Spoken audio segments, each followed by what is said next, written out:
There's an echo in the back. Hold on.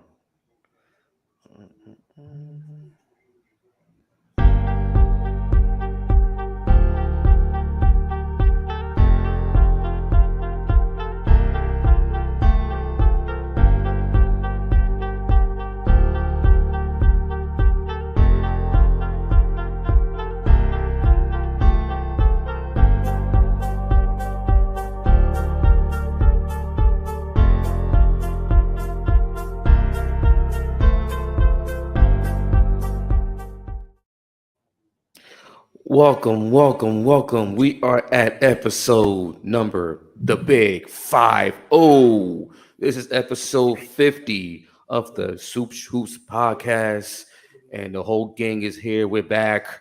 My name is, you got Eric here, aka Knicks get to Vegas tonight with the win. I need that revenge game against the Bucks. You got Armani, aka 73-9. We got Ernest, aka Lake Show, and we got Josh advocating the agenda of Cam Thomas to All-Star this season 2024. So tonight's episode, we're going to discuss the in-season tournament.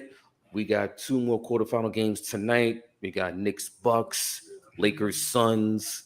Last night we had the first of two in-season tournament quarterfinals. The Pacers beating the Boston Celtics 122-112 last night. Tyrese Halliburton going off Super Saiyan, 26 points, 10 rebounds, 11 assists. He said Super Saiyan? It's Super Saiyan, Super Saiyan, whatever. Super Saiyan, whatever. Don't disrespect Vegeta like that. The Saiyan race. You can't disrespect Vegeta like that. And my son Kakarot.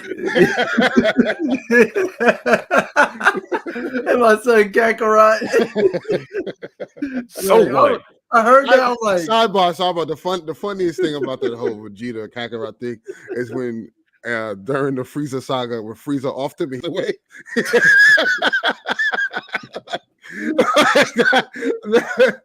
was just hilarious to see that. But yeah. Oh man.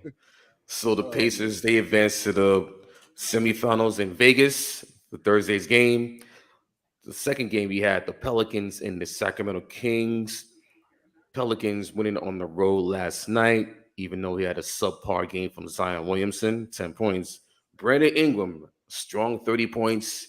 You had CJ McCollum come back for his first game since his collapsed lung. Also, you had Jose Alvarado coming back, Najee Marshall coming back. So they had basically all their wings intact together for the first time, basically in a while this season. Also, you had an unfortunate incident at the Kings game last night. A fan had a medical episode and passed away in the hospital. So condolences to him and his family, to that person, to that family. Don't want to see that happen. Don't want to have that happen at any sports arena. But just make sure you pay our proper condolences to the family of that victim. Okay. So tonight, let me get your overall reaction of this whole entire in-season tournament. I know it was when the NBA first announced it, a lot of people were turned off from it because it was labeled as a gimmick. How are you gonna put an in-season tournament within the season? This is not football, soccer. This ain't the European League. This ain't UEFA. This ain't Champions League. But if you watch the games and the way everything was set up with the courts and everything, I think the NBA turned out real golden. I think the NBA was real happy about the outcome of these games. These games have been real competitive, except for a couple of few and far in between, not competitive. Thank you to the Hornets and the Wizards. We smoked the Jazz a couple weeks ago. In the Jazz, in the Bulls. So yeah, you had young teams like the Magic, the Pacers. They're into it. You had there was one Friday night. There was one Tuesday night in season tournament date where you had a couple of altercations going at it with the Timberwolves and the T-Wolves and the Warriors, Draymond and Rudy Gobert, Klay Thompson and Jaden McDaniel. You had the Lakers and the Grizzlies had a little altercation with Anthony Davis. So these games have been highly competitive. They've been highly contested. Games coming down to the wire. If you remember the last Tuesday of the in-season tournament group play, you had teams running up scores to make sure they get the point differential. So real be sure quick to before get you to continue, the next round. So did yes. did that does that count in this round too? The point differential or no? No, it's knockout. Okay, It's strictly knockout. Because yesterday, right, Buddy Hill, you a funny guy. Yo, at the end of the game, man, chucks a 3, cashes it while they already up, and I'm like, okay, just do that for the point differential, but like, I don't know, man, like just as Eric spoke on that game, and we want to go around and give our reactions about the end As season so far. the Knicks and Bucks are about to tip off in a few. But that Pacers and Celtics game was really crazy, yo. Really crazy. The streets are saying Halliburton is the new point guard. That's up for debate. Got to make the playoffs first before you get that title. Man. Yeah, no, absolutely. I got my own point guard. We're gonna sell this. Oh man. Oh my gosh. You heard me. Anyway, continue. You heard me. Anyway. Like he said he didn't get help from Tom Thibodeau, Quentin Grimes, Julius Randle, Spike Lee, Allen Houston. That's right. That's right. And I stand by every word I said. Okay. And by the way, shouts out to Jalen Brunson, who was named Player of the Week 2 weeks ago. This week, Player of the Week was named by Julius Randle. So he's not getting the tour dates no more. He's actually putting up numbers. He's putting up decent. He's putting up 25 and 13. Like, he's playing basketball. He's playing real basketball. Right. Takes a while to get used to the the schedule. And plus, you have the ankle surgery and this and that. But okay, now I need to see him really bust out tonight because he's been struggling against the Bucks his last 7 games. Only averaged 13 points, shooting 31% from the field and shooting 16% from 3. They ain't gonna get it done, bro. Okay.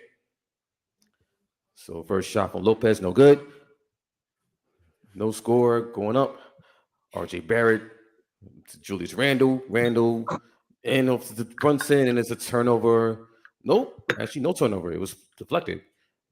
Brunson layup, good off the glass. So anyway, Armani, what's your thoughts on this on the tournament? So, as a Laker fan, I don't care, man. I don't care about this, man. You care about number 18. That's what I care about, bro. Like the real games take place from April to June, not in season. You know what I mean? Obviously. With that mindset, though, you see, with that mindset, it's cool. It's cool because you can see what your teams are doing, which is especially for a single game elimination. Like, it puts a lot of pressure on both squads, and let's go, Archie. Let's go. And it makes everybody show up. But like at first I thought it was a gimmick, but like we actually get some great hoops. And like a lot of these hoops is just reminding me of like hoops that we had in the bubble. That was 3 years ago. So I mean, great job on the NBA, keeping it fresh because think about it, like, I think during the Kings and Pelicans broadcast last night, they was actually talking about like this is probably like the first time in like forever that these games in this time of the season from like November to December that these games are actually meaningful. Usually these games, don't care about regular Tuesday. Giannis just went down, but he's getting back up though. Wait, he got some of the Kyrie treatment. Josh. That was for Josh right there. No. He doesn't deserve to do that against the Knicks. Do it against the Knicks. But we're seeing some great quality hoops. Still not a fan of some of the jerseys and some of the courts. I mean, it just is what it is, But I'm gonna stay 10 toes down. Like I think if you're gonna have all this extra stuff on the court, you got to keep that finals logo on the court. Got to keep the playoffs logo on the court when it's time. But get great quality hoops. And these dudes is actually playing for something. I thought it was $500K as a team. No, it's $500K per player. Per player. So yo, the NBA got some money to give out. And If he got money, what do you I expect? I think it was Jimmy Butler that said it perfectly. He was like, "You got guys who are on two-way contracts, who's journeyman, who's bouncing around the league, and this will be great for them." As you can see, the Indiana Pacers, they balled out last night. Only team undefeated in this tournament. Yeah. And supposedly they got like I mean, Cap, the Lakers are undefeated. Lakers too. Okay, Lakers yeah, too. don't leave that We're out. 4-0. supposedly the Pacers have they have like 8 players that's like on like two-way contracts, lower like contracts like that. But here's even the crazy thing. Sorry guys, I had to step off, but here's the crazy thing. I think they have 7 to 8 players averaging double figures. If you look at their roster, 8 players averaging 13 points, and I think it's and then I think 10. If you expand it, it's like 10 players. I think averaging 10 points. So like, or 10 or above, if you want to put it that way. But yeah, it's the Pacers are a good team, man. Like at the end of the day, we gotta recognize what we're watching. They just got to defensively though. They're definitely. It's a question mark there. They're last in defense and first in offense. So it's like, they're for them to take the next step, right? Especially when they get to the playoffs. If they get there, it's the defense is going to really hurt them if they don't necessarily clean that up. Because yes, offense is great, right? But like you're going to have like in the playoffs where you can key in on Halliburton, like the other guys are going to have to step up offensively, and I don't think that's going to happen in a playoff setting. So, what that lack thereof, the defense is going to have to make up for that. They're going to have to fix that eventually down the line. Yeah, they only have like to be decent. Like Halliburton doesn't have that experience, but it's like 2 guys on the roster that only have like playoff experience, and right. Bruce Brown and Miles Turner. And Miles Turner's from years ago. Yeah. He didn't even make a deep run in the playoffs. So that was against Cleveland. Yeah. That's a dude I wouldn't even trust. And again, I'm sorry, guys. I'm just trying to catch up because I was off the stream for a little bit. Just in season tournament reactions, just your thoughts. Before you go ahead, I felt like Bones Highland for a while. I didn't know what was going on. I just knew there was games being played, dudes scoring 150 something points like that Hawks and Pacers game that happened a couple weeks ago. I just knew it was like NBA 2K with game sliders all on 100 and the court looked different. I have a question. Because the point differential thing is actually it's important for at least the group play. But certain players have an issue with that because obviously towards the end of the game, spoke about it. Okay, PG had a problem with it. I wanted to address that. Like, on his podcast, he spoke about you play like an unwritten rule. I'm sorry, like, yep. You play into the buzzer. I don't want to hear that. Oh, they're trying to run up the score. Then stop me. I don't care about none of that. Yeah, like, because end of the day, like you play into the buzzer. That's like a made up like rule, unwritten rule that like because you have the game in hand. That's like so. Hold on. In the first quarter, you didn't stop until the buzzer. Right. Second quarter, you didn't stop. Third quarter, you didn't stop. So like, just because you're about to lose, to me, you're being a sore loser now at that point. Yeah. What's up with the other 47 minutes? You know what I mean? Like, yeah, they spoke about that. That's my problem with DeRozan. And like, bro, like, you're a very good player, might be in the Hall of Fame, but like, you complaining over that, but you're complaining over a team trying to run up the score, trying to make it in the tournament, but you can't talk to your team when you see Levine going crazy on the sideline, Vucevic doing whatever on it. Like you care more about the old school way of things. Like, come on, guys, don't run up the score. That's bull and all that. But you can't talk to your team like that. That's crazy. Yeah, he's on the trading block. Yeah. He's on the trading block. He about to be a New York Knick. There's a reason why everywhere you go, y'all mid. So it's a fact though. Oof. You care about the wrong things. It's the wrong things they're caring about. Listen, and I feel like they should do this point differential and for the regular season too, because it's gonna make every regular season game count, not just in the in season, but for the playoffs. Yeah. But also too, I got 2 questions, but go ahead. I have a theory they should also implement. Because don't get me wrong, first thoughts on the in-season tournament. At first, I was like, I don't know what this is, but I always felt the players are going to play hard because of the money, because you're going to have guys that's on the roster that don't see that type of prize money anyway, right? So that I think that within itself, is an incentive for guys to kind of, take this seriously. But what I do think they should do is at the end of the season, and shout out to Gilbert Arenas because he talked about this. At the end of the season, they should take the 6 worst teams and do it a knockout tournament, and the winner of that tournament gets the first pick in the draft. Yeah, because all this load management and all this other stuff to avoid tanking and all, you kill all that noise, right? And you make a tournament for the lower end teams to fight for the first pick. I just think it gives a better incentive for teams to not tank. Now you have to win. You can't send out your stars. You know what I mean? Like you have to play for something. Like the NBA, it's weird. How are you rewarded? Because I thought about this. Like maybe it's a high moment, but I thought about this. Like you're in the NBA, you are rewarded for losing. How does that make any sense? Every sport is though. No. Yeah. I know every sport, but like at the end of the day, like we're in a competitive spirit. We have to be able to try to win. And you're rewarding teams for purposely losing. Here's the number 1 pick. You're gonna get the best player in the draft that can change the trajectory of your franchise. Right.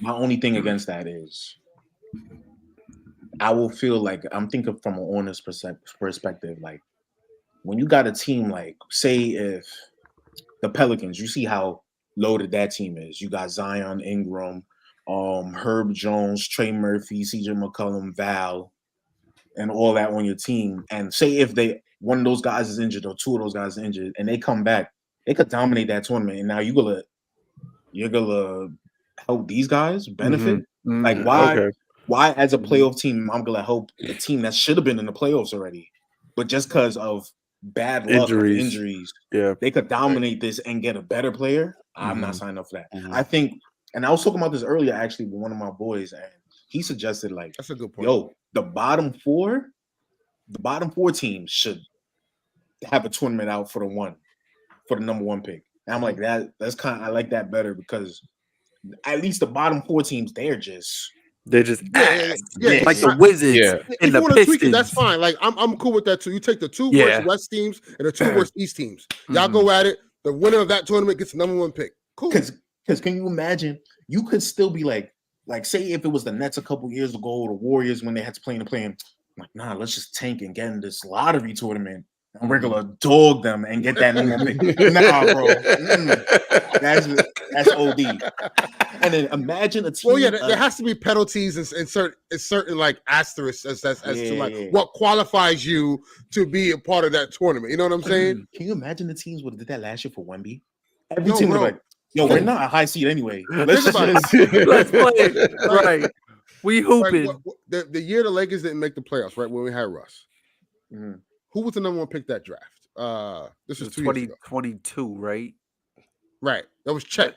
Right? It was Chet. Who was the number 1? No. Chet no. It was Big Carroll. No. Yeah. It was Big Carroll.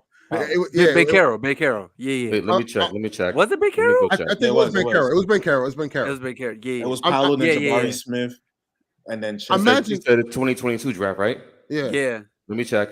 It was Big Carroll. It was Ben Carroll. No, it was Ben Carroll. It was Ben Carroll. Imagine the Lakers. Paolo Ben Carroll. Yeah. Imagine the Lakers decide, you know what, man? We about to fire our head coach. You know what I'm saying? That's beastie. We don't have LeBron. Think this, like I see what you're saying. So like that's crazy to imagine. Or let's just say, you know what? We're gonna lose in the championship game because we'll get the 2 pick and we're gonna just draft Chet. We'll have Chet and 80 together. That's insane. Nah, bro. I can't sign up for that as an owner. I can't sign up for that, bro. That's wild. Because LeBron is already gonna think something like that. Like, exactly. Yeah. Yo, just I need more help.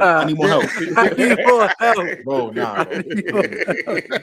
But now, one thing I wanted to say was, I don't know, some of the point differential things it low key confused me. So our last game that we played was against the Jazz, right? When we went up 4-0. And I think the Phoenix Suns was also playing that now. I forget who he was playing, but they were talking about like the different scenarios. If Utah would have won, if Phoenix would have won, But I looked at it like this: we was 3-0 going into that game, and I believe we had the highest point differential. Right? Yes. They showed it up in the corner of the It screen. was It was like like plus 40 or something like that. something like that, right? Because we smoked the Grizzlies, right? Yeah. And then we proceeded to smoke the Jazz that night. So it was saying that if we win, obviously we move on to the next round. But every other scenario had the Jazz or the Suns moving on to the next round. I'm just like that doesn't make any sense. Like we're 3-0 and we had the highest point differential. The only way that I seen the Jazz moving on to the next round is if they beat us and they smoke us by like 40, because we was already up like 40 points. But that was one of the things that was just confusing to me. So and like another thing was if we would have lost by like if we would have lost and Sacramento would have beaten Golden State by 46, Sacramento would have got the 1 seed in the tournament. We would have got like the 2 or 3 seed, something crazy. And then you just brought me to my next point. That game where the Kings and the Warriors played, pretty much, the Warriors, whether they, because that game was the Warriors was up by like 24, something like that, right? Yeah, and then and the Kings proceeded to come back, right? Malik Monk hit a game winner. So pretty much they had it on the scoreboard. If the Warriors would have won by 12, they would have moved on to the next round. But we just knew that game was going to be tight. So pretty much if the Warriors win, the Kings still advance. If the Kings win, the Kings still advance. Like, that's a crazy scenario. If the Warriors had to win by 12 points by or 12, more, and they're up by 24 and they lost. By 24. They do this in soccer though, so it's the same. They just took that. It's an adaptation of it, and that's what they did. Yeah, that was just a little off to me, but like I said, I was like Bones Highland. I didn't know what's going on, man. Yeah, group play was basically group play is like mad popular in the Euro League, so they used the players from the Europe and from those countries, they're used to the group play, like Giannis, Jokic, Luka Doncic, like those players. They're used to the group play because they're used to the point differential, scoring up and all that stuff, because that's from the leagues that they do that a lot. So it's brand new to the NBA, so like it's gonna pick up steam. So we'll see how it goes down the line. Yeah. So next on the docket, obviously, gotta get into some drama. Article came out from The Athletic that pertains to James Harden, and James Harden admitted that he was promised a max contract from Daryl Morey for the Sixers. And it's pretty alarming in the sense of, is James Harden a max player? No, right? We know that. But also, I can't fault him for feeling a way about Daryl Morey, because it's a double-edged sword. You don't take a pay cut. If a billionaire's asking you to take a pay cut, you say no. I'm sorry, that has nothing to do with me. The organization has to figure that out. Right, that's your problem. Right, but also because in good faith between him and Daryl Morey, he decided to take that pay cut, and then on the back end was going to get, was going to get what's the word I'm looking for? Reimbursed, so to speak, on the back with a max deal, and then that proceeded to not happen. And obviously, his player performance last season didn't help that cause. So, what are your guys' thoughts on the whole James Harden thing? Should he have a right to feel upset? I personally think he kind of does, because you don't promise somebody something and then you don't deliver. Facts. But also at the same time,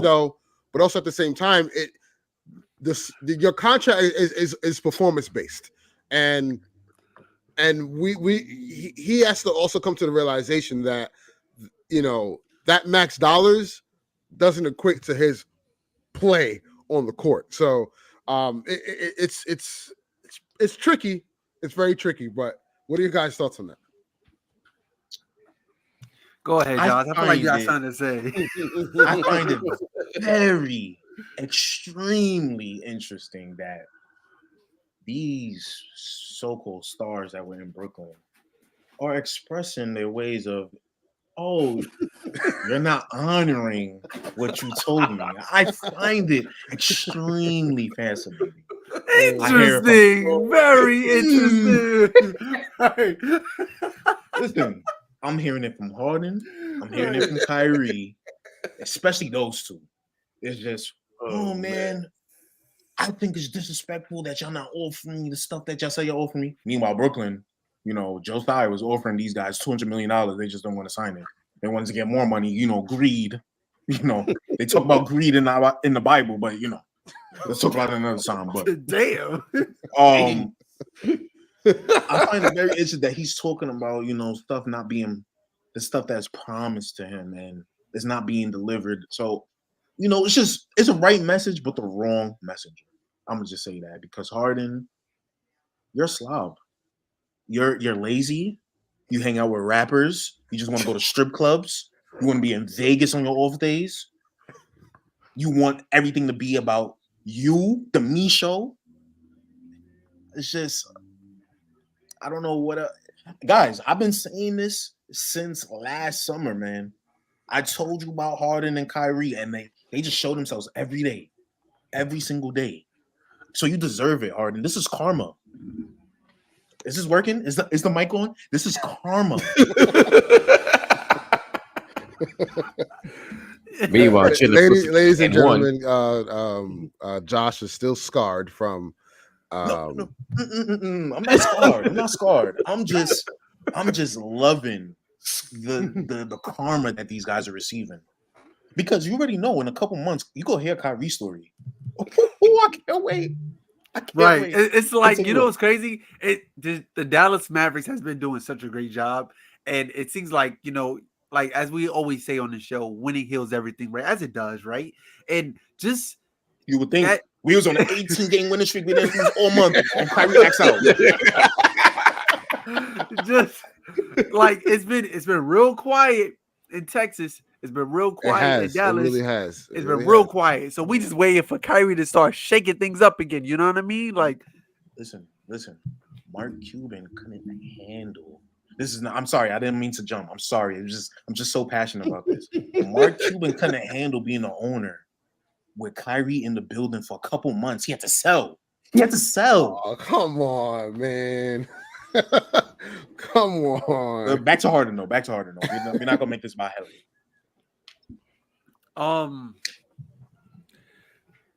Yeah, I see it from both sides. It from my perspective, I'm just like, not gonna lie, these two teams going back and forth, y'all. I'm just like, just let it go. Your priority, your focus. You have a problem in front of you right now, right? Remember you saying he's a system. Well, you got a problem, buddy. Your Clipper team not doing well, straight up. Like y'all won a couple games, but it was just at a point where y'all couldn't get a W. And it, even though this team has so much star power, past two former MVPs in the league. One of these players actually is a two-time champ. And you got two of the best two-way players in the league and just struggling, and I'm just going based off like their last, especially their last game with the Warriors. Warriors was up, came back. PG hit that game winner, but something is off about this team. I think it's just, and we all said this like going in, like it's just one basketball and just too many people who I don't think they could play with each other. Yeah, I ain't gonna lie, Eric. I just seen that little. Well, I don't know if your TV headed down, but I just seen that little push off by Julius Randle. I see you over there cheesing, man. But nah, yeah, I think Harden just need to let it go. Like, phase is over. Worry about your Clippers. You know what I'm saying? Y'all projected to win a championship with this team that y'all have, but it's not looking like it. And yeah, I would be mad too. You promised me something, right? You're supposed to be my dog, and then, you switched up on me. So I would definitely be mad, Yeah, but let it go. Let it go. Go out there, hoop, Yeah. That's what I got. I think the Clippers biggest are issue, ass, though. Let me just throw that in there. Clippers are ass. Eric, go ahead. You could drop your thoughts. I'm sorry. James Harden, the story never ends, never ends, never ends. The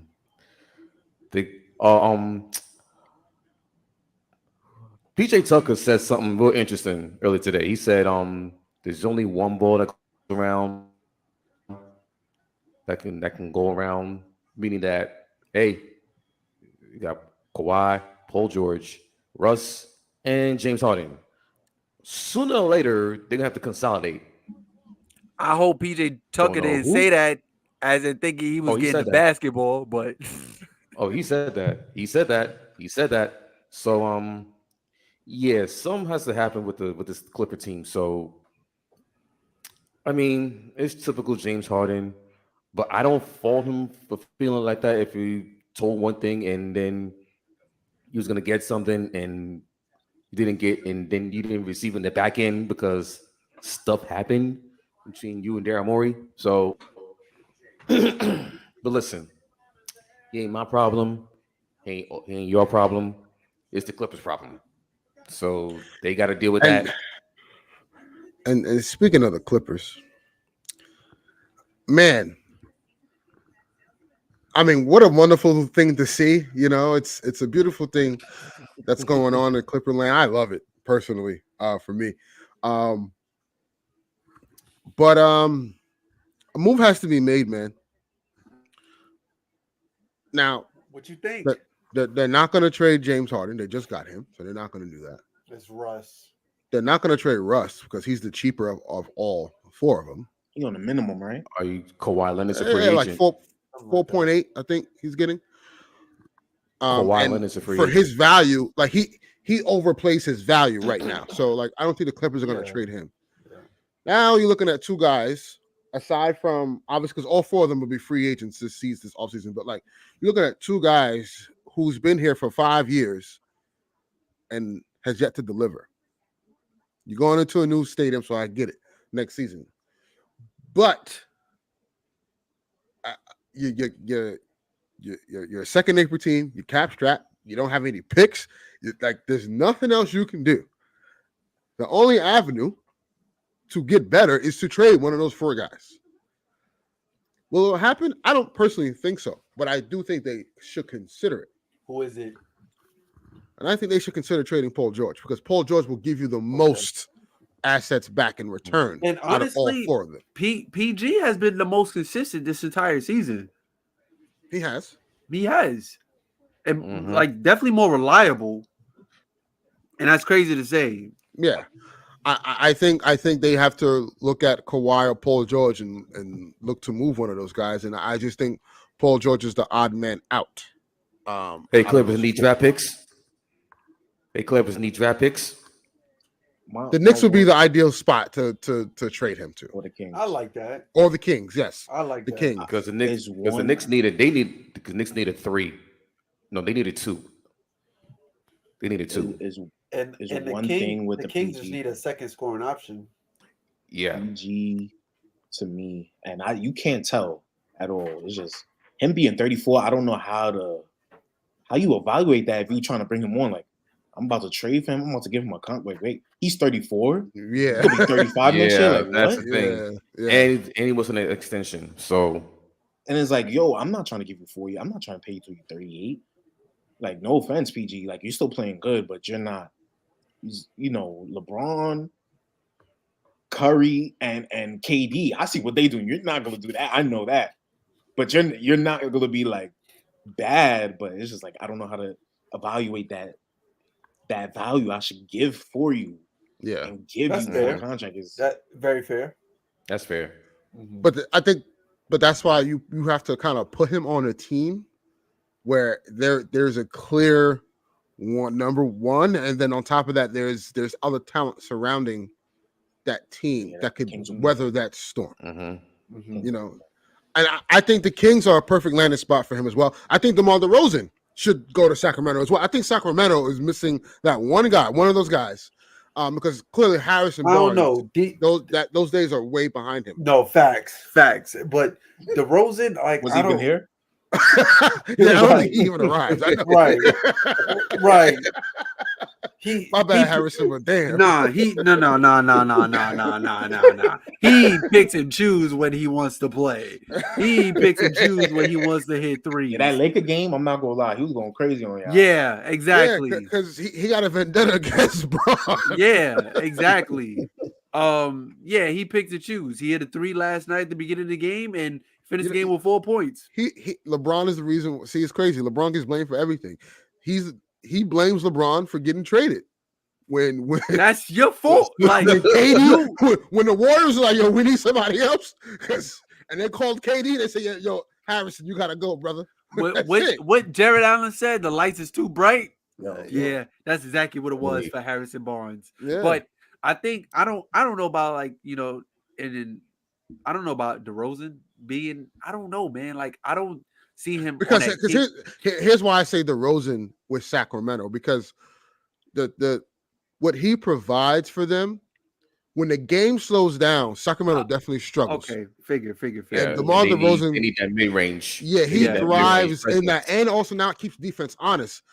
So at the very least, what DeMar DeRozan can offer is a mid-range game, and you got a guy that if Fox can't get off, you got a guy that's respectable enough. You're not slick. Yeah. You're not slick, Ernest. I'm not gonna lie. You're suggesting the worst player to them because they're the Kings, and you don't want them. I know what you're doing right now. Because, bro, the Rosen over PG is crazy. Yo, listen, chill. I know what you're doing. Chill. I'm here with you. Okay, I can't have PG on the Kings. I can't.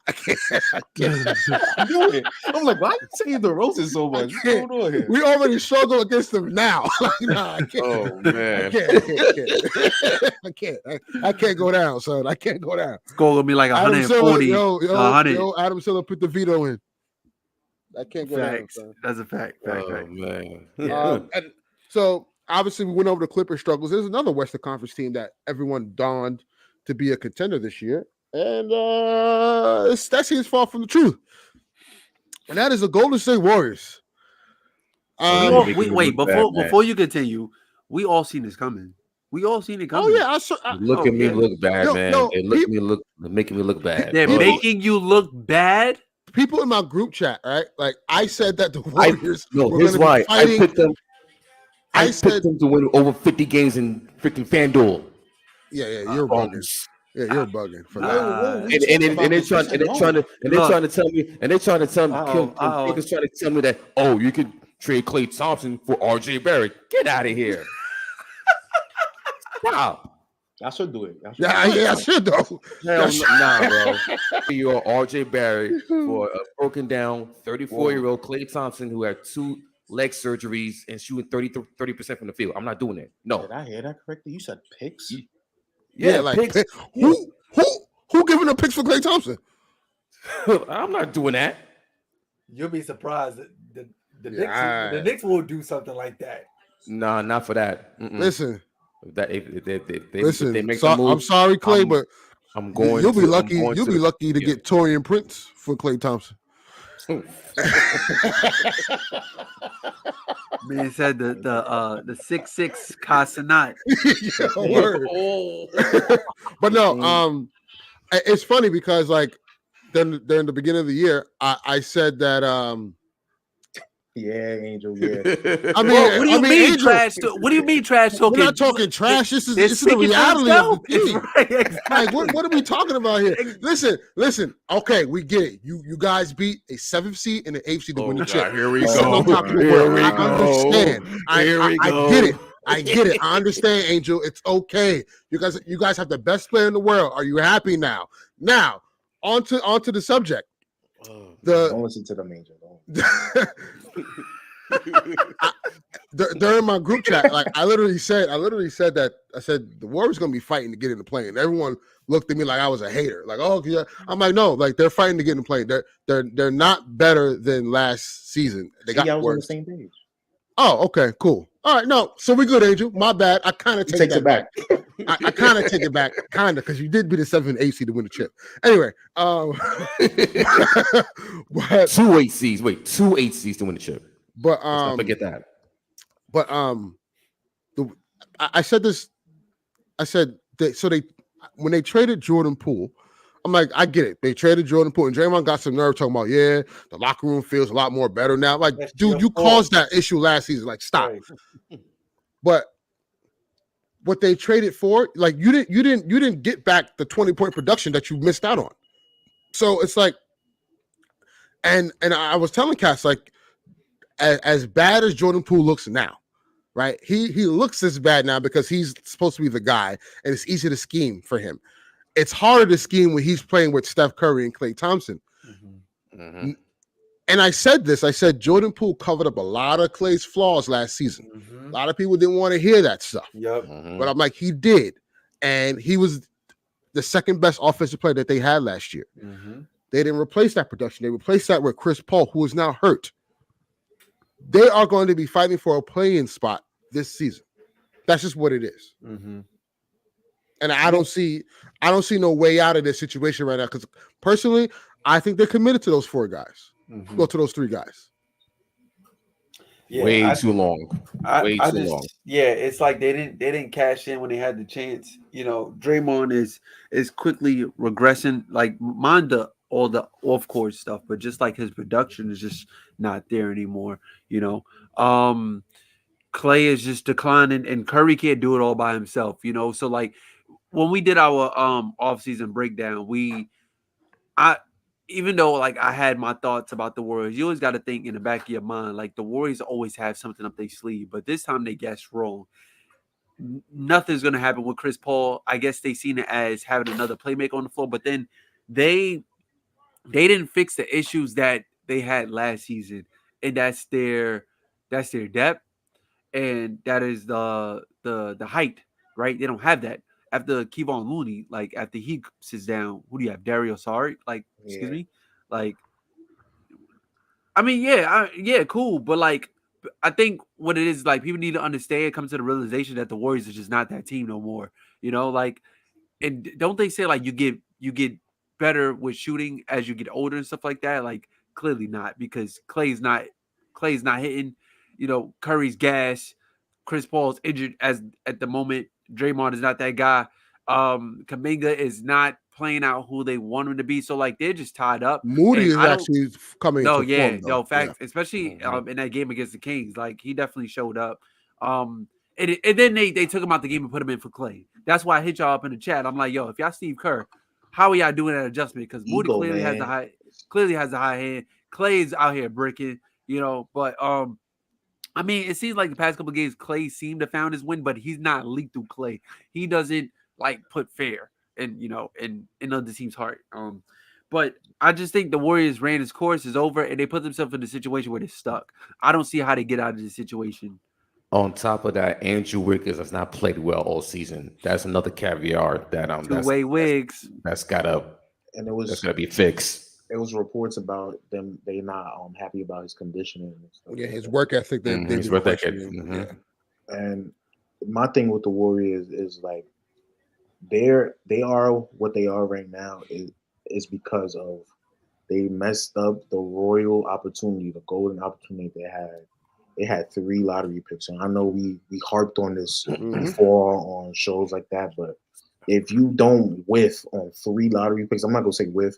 Because Moody, I mean, he's a decent role player, but as a lottery player, we expected more, you know. But when you don't trust a guy like Kuminga to play as much, that's a problem. You trade the 2nd overall pick for 5 second rounders and use those 5 second rounders on Gary Payton, the second, who's not the second, he's the 3rd, but whatever.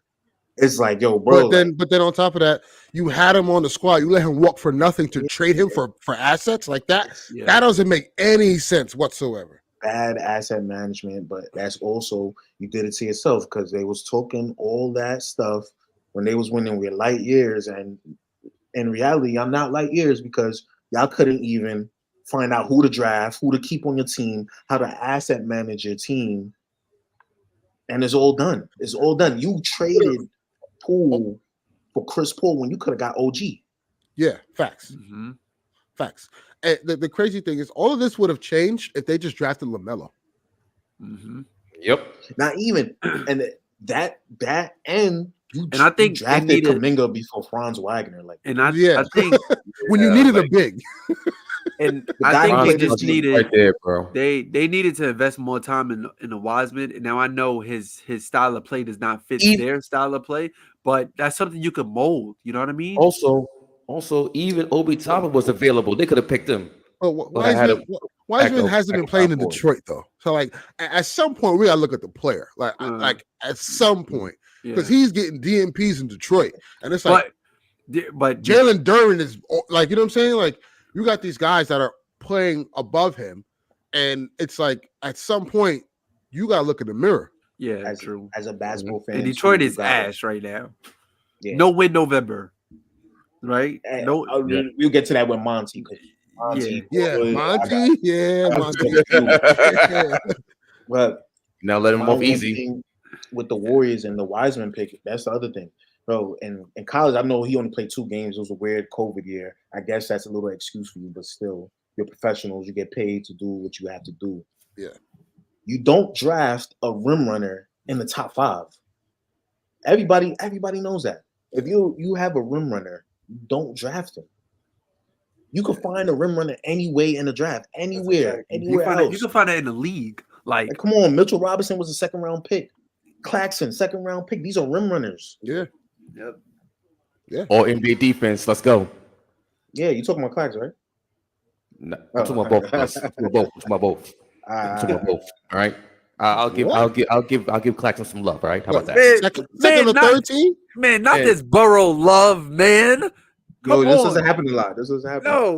No. Amani, let him have it because we have the best defender. Yeah, so it's fine. It's Anthony Davis. Anthony Davis is the best defender in the league. Let's stop. What's your defensive rating? We're 10th right now as a team. We're 10th. We're 10th. Where's 80 in the defense? He leads the league in blocks. He's what? 3rd in rebounds. That's only because Claxton doesn't qualify yet. Watch when the games come up. Wow. Okay. All right.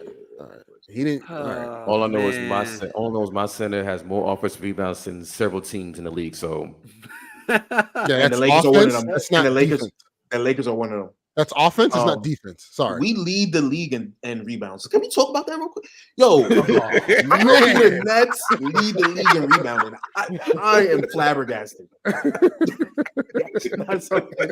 Sorry to hit this with a curveball, but that was I couldn't believe that stat. We lead the league. The Nets. We needed this since Sean Marks became the GM, and we finally did it 10 years later. What is going on? We don't have no extra bigs on this team. It's just Daron, Nick Claxton, and Mikhail. Wait, since you're speaking about the Nets, right? What happened to Ben Simmons? Thank you. Listen. Thank you. Can we talk about that, please? Be real with y'all. And can we talk about that, please? People made fun of him, said, "Oh, he's lying and all this," but this man's body's really failing, guys. I said it. I suggested that was your job. That's your job. It's not my job. That was your job. Back injuries. Job. I'm just look. Back injuries are very serious, and do your job. And it's sad to say this might be the end of Ben's career, bro. I don't want to wish it or any way. Like this is I troll a lot. You know I hate basketball wise, Kyrie and all them guys. But I troll a lot. But this Ben thing, I think, is the same thing with Darren Williams. I feel like this is the same thing that's happening to Ben. It's sad. It's sad. I mean, it is because back injuries are no joke. Yeah, they're really no joke. But speaking of back injuries, Bradley Beal has started his ramp up process. The goal for him is the goal is for him to track toward a return soon, partially over the next 10 days. So we'll see. We'll see what happens. He has with him. 3 ramp ups already. It is that's been 3 ramp ups. I mean, it is a red flag for sure. But again, we'll see. We'll see. Yeah. We want to wish the best for Bradley Beal in hopes that he is healthy. Y'all think he cooked? He looked good out there. I'll say that. He looked good out there. I thought he was going to look worse. Yeah. But since he looked good, I'm not going to say he's cooked. Okay. Yeah, I don't think he's cooked. I mean, now I want to get into obviously a quarter of the season has come to pass, and I want to talk about what are your most surprising teams and what are your most disappointing teams thus far. For me, I'm gonna start disappointing teams. The Chicago Bulls. You really disappointed? Because I didn't think they were going to be this bad. You know what I'm saying? Like I thought they were going to be, middle of the pack, bottom East team, but like this bad is kind of absurd at this point. I know you don't want to hear it, but anytime a clutch client is on the team, it's going to get ugly. Wait, say that again? Anytime a clutch client is on the team, it's going to get ugly. It's going to who? It's going to get ugly. Ugly. Oh, I mean, Zach LaVine is making this very ugly, man. He is. He is. You could tell he's not even trying out there some games. I'm like, come on, Zach. He is. He definitely wants out. To where? I mean, we've heard rumors about his choices, so to speak. Sacramento is one. Obviously, the Laker ties is there. Miami could be a destination for Zach. Obviously, the league, half of the league can't be traded right now. You got to kind of wait till like December 15th. Around 40 to 50% of the league could be traded. In January 15th, about 85% of the league could be traded. So, I don't think the Bulls will make any moves until then. But right now, they're the most disappointing team in the East for me right now. Like, I didn't think they'll be this bad. That's just me. And then the most surprising, I'm gonna have to say, I thought the Magic were going to be good. I said that at the beginning of the year. I didn't think the T-Wolves are going to be this good, this early. Now, it could be a fluke, right? Down the line, it could even out, and they'll come back to reality. But they're my most surprising team as right now thus far. That's fair. That I think the transitioning between I was listening to Jeff Teague's podcast a couple of days ago, and he was just saying from Cat's perspective, right? He came into the league, and he was the number one pick, right? Because D'Lo was number 2, so it was his team for a while. Then I remember Wiggins was still on the team. Then Jimmy Butler comes in, right? So then you got Jimmy, Wig, Cat, Teague on that team, right? So now it was more like Jimmy's team because Jimmy was still proving his point that he belongs in the A. Then Jimmy gets traded. Jimmy get traded to Philly, right? He got traded to Philly. Traded or he left. He left. He got traded. He got traded. Yeah, he got traded. Yeah, he got traded. He got traded to Philly. So now, right now it's back to Cat's team, right? Wait, Julius Randle 7 for 7. Yep, 16 points. Nah, it's crazy. Okay, he hooping. No more tour dates, man. So now it's Cat's team, right? And then you draft Ant-Man, and then you bring on Gobert. So all this pressure's on Cat, and we seen that Cat does not show up for like big moments and stuff like that. So now for the past 2 seasons, we've seen the rise of Ant-Man, and now we're just coming to understand that it's Ant-Man's team, and I think he's understanding and accepting that role.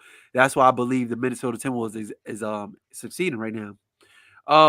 But if I had to go with surprising team, I'll go with Philly. Just because they're able to withstand the whole James Harden thing and still playing great basketball. Tyrese Maxey has had some great games in like the past month. That's something I didn't really see coming. Good defense, Randall. I didn't see this coming at all, especially like from their depth, their role players. Like I didn't really see them helping the Sixers out, but Embiid is playing some great basketball. He's like what number two in like MVP ranking right now. And Maxey just playing out of this world right now. So just to be able to withstand all of that stuff that is going on. And then for most disappointing, I would probably go with I I don't know. I'll probably go with Cleveland, yo. Like just not just there. You know what I mean? And you would think they would have learned something from last season. And the time is ticking for Donovan Mitchell. You know, if it's not getting done this season, then I believe he's gone. You got Darius Garland, Donovan Mitchell, Jared Allen, and Evan Mobley. And like this is a Both of year those that centers not better than Mitchell Robinson. yeah, good. Yeah, absolutely. I agree with you on that. And I just think that Mobley's not taking his leap. Like, what's up with you, bro? You supposed to be the second or third player on this team, and you moving like a rim runner, bro. You moving like a rim runner. And like I said, you would think they would learn something from last season, especially when they was the favorite to beat the Knicks. And it's just like just nothing is going on right now with this team, with the Cavaliers. All right, so for my surprising team, my surprise team, I'm gonna say the Magic. I knew that they towards the end of last year they finished up strong. I didn't see this team like starting off where it had like this 9-game win streak. Julius is Number one in 8 for 8. number one in defense. Beating teams left and right at down in Orlando, beating Boston, just beating quality teams. And I didn't see anything of that coming. And Julius Randle just hit a 3. He's hot, 8 for 8. It's a 2-point Bucks lead over the Knicks. Anyway, so yeah, I didn't see that coming.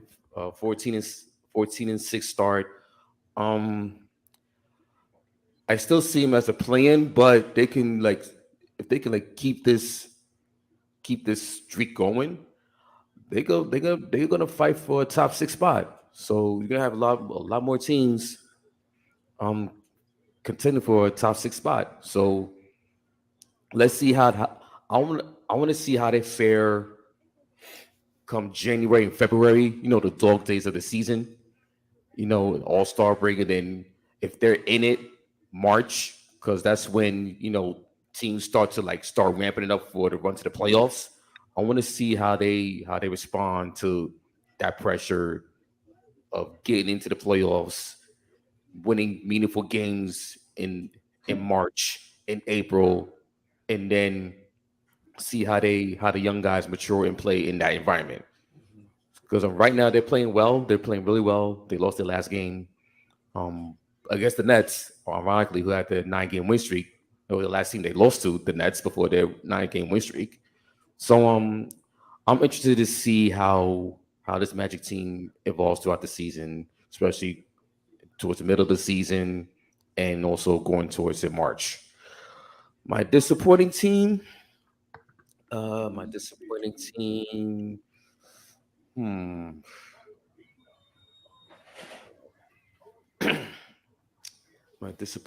My disappointing team. I'm gonna say the Raptors. Here's why. Okay, so actually, no, not the Raptors. No, take that back. They're mediocre. They need to rebuild. I'm going to say Cavaliers. I'm ready. The Cavaliers. Okay, so people were telling me that this Cavaliers team was better than the Knicks, better than the Pacers, better than the Brooklyn Nets.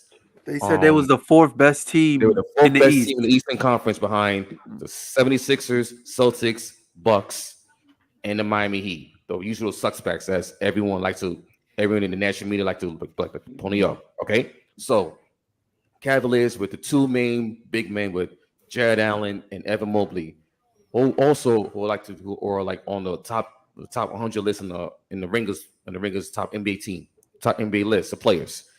Meanwhile, they got my man Richard Robinson down at the 90s, or the last time, not even in the top 100. So that's being they've been up to a slow start. The Donovan Mitchell cloud is way over their heads. I think, and not also what I've been seeing is that they're better off with Darius Garland as the main guy. They're better off with Darius Garland as the main guy. Wait, what? Hey, look, listen to me. I think they're better off with Darius Garland as their main guy. I'll tell you this.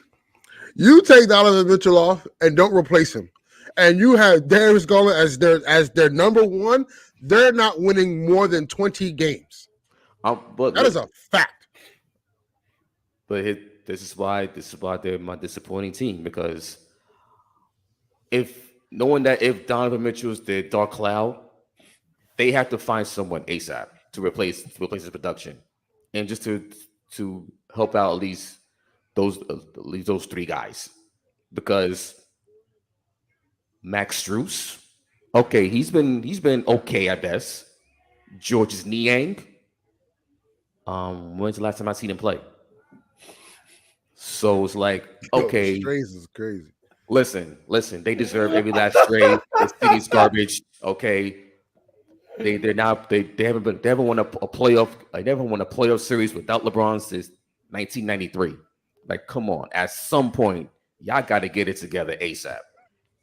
And like, I know Coach Bickerstaff, he's a good coach, and he got the core. Listen, bro, they need to start playing better. And the Donovan Mitchell cloud is not going away anytime soon. So they better shapen up. They better get this. They better get together. They better get act right, or else there'll be another early playoff exit. And then, hey, who knows? So that's my spiel. And Josh? Julius Randle is 8 for 8 with 23 points. Yeah. I took his under. Down by one right now. I took his under. His line is at 33.5. I see Randle cooling off in the second half. So, and plus it's Julius Randle. Come on now. Yeah. All right. I wish FanDuel would have given me a profit. My most disappointing team, we got started for something sad. My most disappointing team is the Grizzlies. I did not think it would be a top 3 bad team in the league, especially with how they played without Ja in recent years. You gotta look at it though. I have a theory though, Josh, with that. Brandon Clark is out with injury. Steven Adams is out with injury, and Jaren Jackson Jr. is a bum. Come on now. Oh my God. Damn. Me throwing strays, bro. And then also on top of that, they lost Triple J getting strays like that. No, because like, bro, like you can't be 7. No. Is it last year with the Lakers series? Bro? No, it's not. It's not Ladies even that. Ladies and gentlemen, this is Anthony Davis's burner account. Go ahead, Omar. It's not even that. Yo, you can't be 7 feet tall and only getting 5 boards, bro. I hear you. And it's not because he cooked me on a parlay or anything. I'm just speaking facts. Because you want a defensive fouls than rebounds. That's not good, bro. Exactly. You won the defensive player of the year award last year, and you can't get more than 5 boards. Are you serious? I like this energy. Are you serious? Dave is cooking, y'all. Dave is cooking. I'm a match an energy on money because Jaren Jackson. Come on. I don't know how you won Depoy and you can't get rebounds because that's. And they lost Dylan Brooks. Like, you got rid of the cancer, right? Yeah, you got rid of the cancer. Yeah. But Josh, I have a theory as to why they're just so bad. They're tanking on purpose, in my opinion. I think they are. Cooper Flag. That's next year. Man started. Don't get things started, man. Come on. That's next draft. No, I don't know what they're taking for this draft. Right. I just think they're doing it on purpose. Yeah, that's next draft. You think? Yeah, okay. Cooper Flag is coming out next, not this draft. The following. Okay. All right. Yeah. So what's the logic? What do you think? Yeah, I want to hear this. Yeah. What? The logic behind tanking? Yeah. You tank to get a high draft pick. Not necessarily they're going to use that. You move it. There you go. Okay. Not necessarily moving that. I mean, drafting the player, but I do think you get a high pick, and they're going to move that pick. We'll take a lotto pick for Dorian Finney-Smith. Yeah, I like that, man. Folks do that. Nah. I'm not even saying that. Nah, you ain't crazy. That's just foolery. Listen. Nah, but yeah, go ahead, Josh. I didn't think Memphis would be like top 6 I thought they would just be like around 500 because they had a fairly easy schedule. It's not like they're losing against bad teams too. It's like they're losing badly against bad teams. Plus, and it's like their style of play is so live or die. Like it doesn't have any after identity. after that DiVincenzo 3, you got a turnover. Let's go right back to 1. They don't have an identity. It's just come down the court, screen and roll, shoot threes, like jack up threes. That's what is driving kick.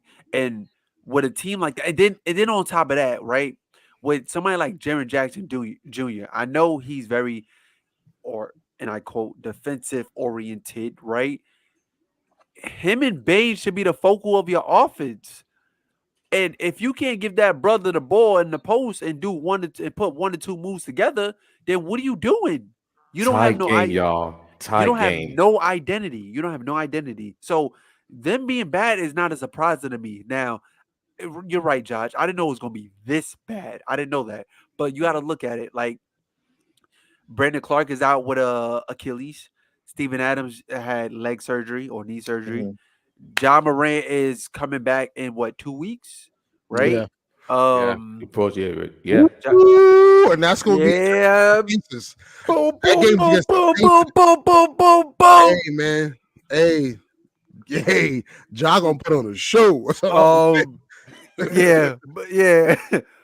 When the guns come out, Oh, come on, bro. Come on, man. Come on. But Guns and Roses. Wow. But and then you mentioned Derrick Rose, and then it's like, and then you got Marcus Smart, yelling at his teammates. So it's just all over the place, man. Like, you're right. I didn't know it was gonna be this bad. Julius Randle was scoring, yo. Man, that's it's a big game he's scoring, but yeah, this Grizzlies team is all over the place. Defense. Man. It's 70 It's 70 all over points, the place. bro. Like 140 points. Excuse me, 144 points between two. Come on. Two of the best. Yeah, the Bucks can't defend. Wow, the Dame Bucks just hit a 3. Bucks can't stop no one. Yeah. That's whoever took the alternate on points. I'm sorry, bro. That's but Josh, go ahead. Brunson almost hit that 3. I have a 2-parter because it was them and the Hawks. I really thought the Hawks were coming better this year. And they're just the same old mid team. They're always gonna be 500. It's just I don't know what is going on down there. And I thought they found something in Jalen Johnson. He got hurt, but that's not an excuse for them being 9 and 10 right now. Mm-hmm. 75-72 Bucks halftime. So it's gonna be a back and forth burner. And the most surprising team, I'm gonna say, I'm biased. My Nets, man. A lot of people wrote us off, but we ain't right back. Like a lot of people were saying, nah. A lot of people were saying, what are we doing here, man? A lot of people were saying we're gonna be under 500. We had the toughest schedule to start the year. Playoff team after playoff team, and we fought. We dogged. The Magic can't beat us. The Magic can't beat us. I thought the Knicks had the toughest schedules.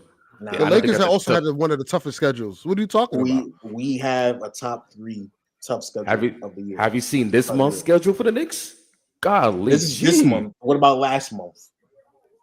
The Nets had to play Dallas, Milwaukee, the Celtics. Yeah, the Celtics, Magic twice. We had to play beat the Magic twice.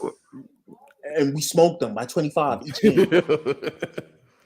We had to play the Heat twice. We had to play the 76ers. I thought you played 3 times.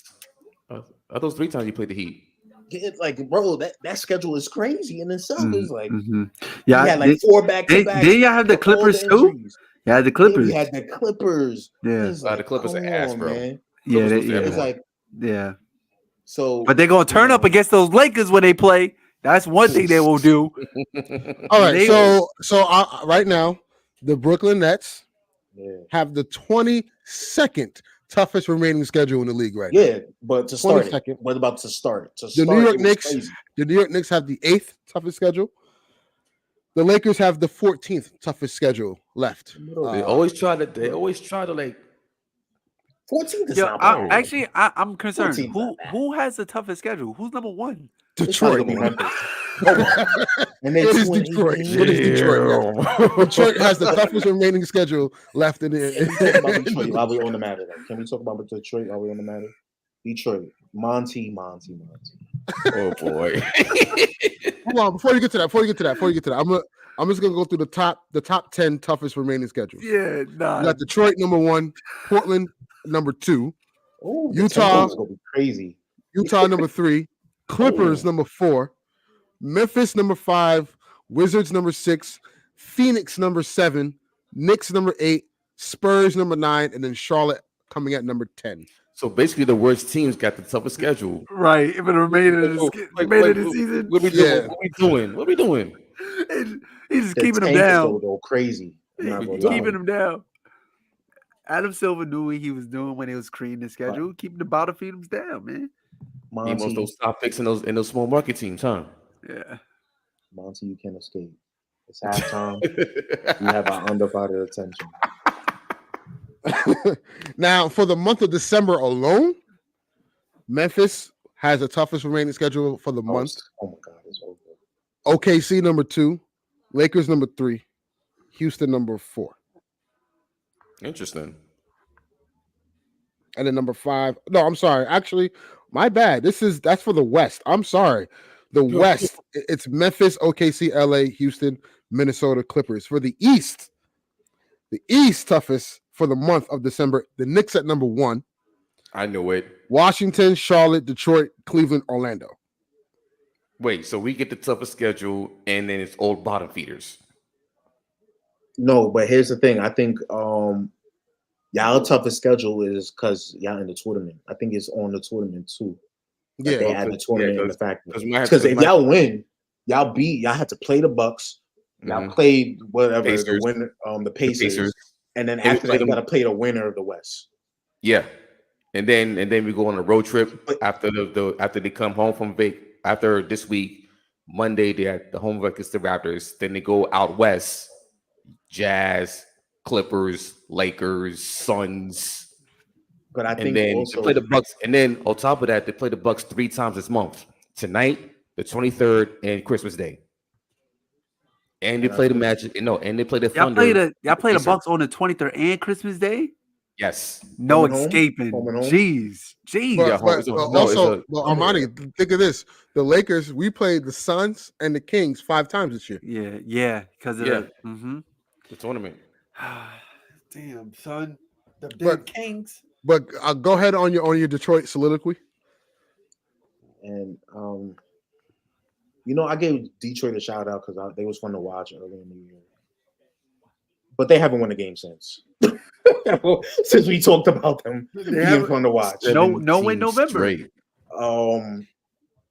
Monty, and this is the problem why people was calling for your job in Phoenix. What is going on over there, man? Like Killian Hayes. Let's start there with you, Monty.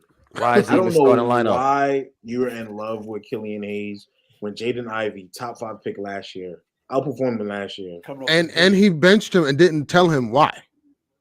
Now you got this young kid that played great last year upset at you, Monty. That's not even the tip of the iceberg, Monty. You then came out later and said, it's great that Asar is playing like this. He actually surprised me a little bit. We wasn't going to play him that much because of Bogdan, if Bogdan didn't get hurt. Bogdan comes back. Right. Asar is getting 15 minutes a game now. Oh my God, Monty. Monty. Oh, where else should I continue? Oh, you seen what Asar is doing, and Killian Hayes is still in the starting lineup. Because Asar is cooking right now. Monty. Top 3 rookie, in my opinion.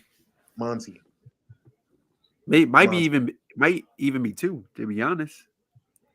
You got saved a lot for Chris Paul coming in and saving that situation with the Suns. Capitalizing on the star merging in Devin Booker. The team bonding activities that we know about online that the Suns did to, go crazy in the bubble. Working out after even that. Whoa.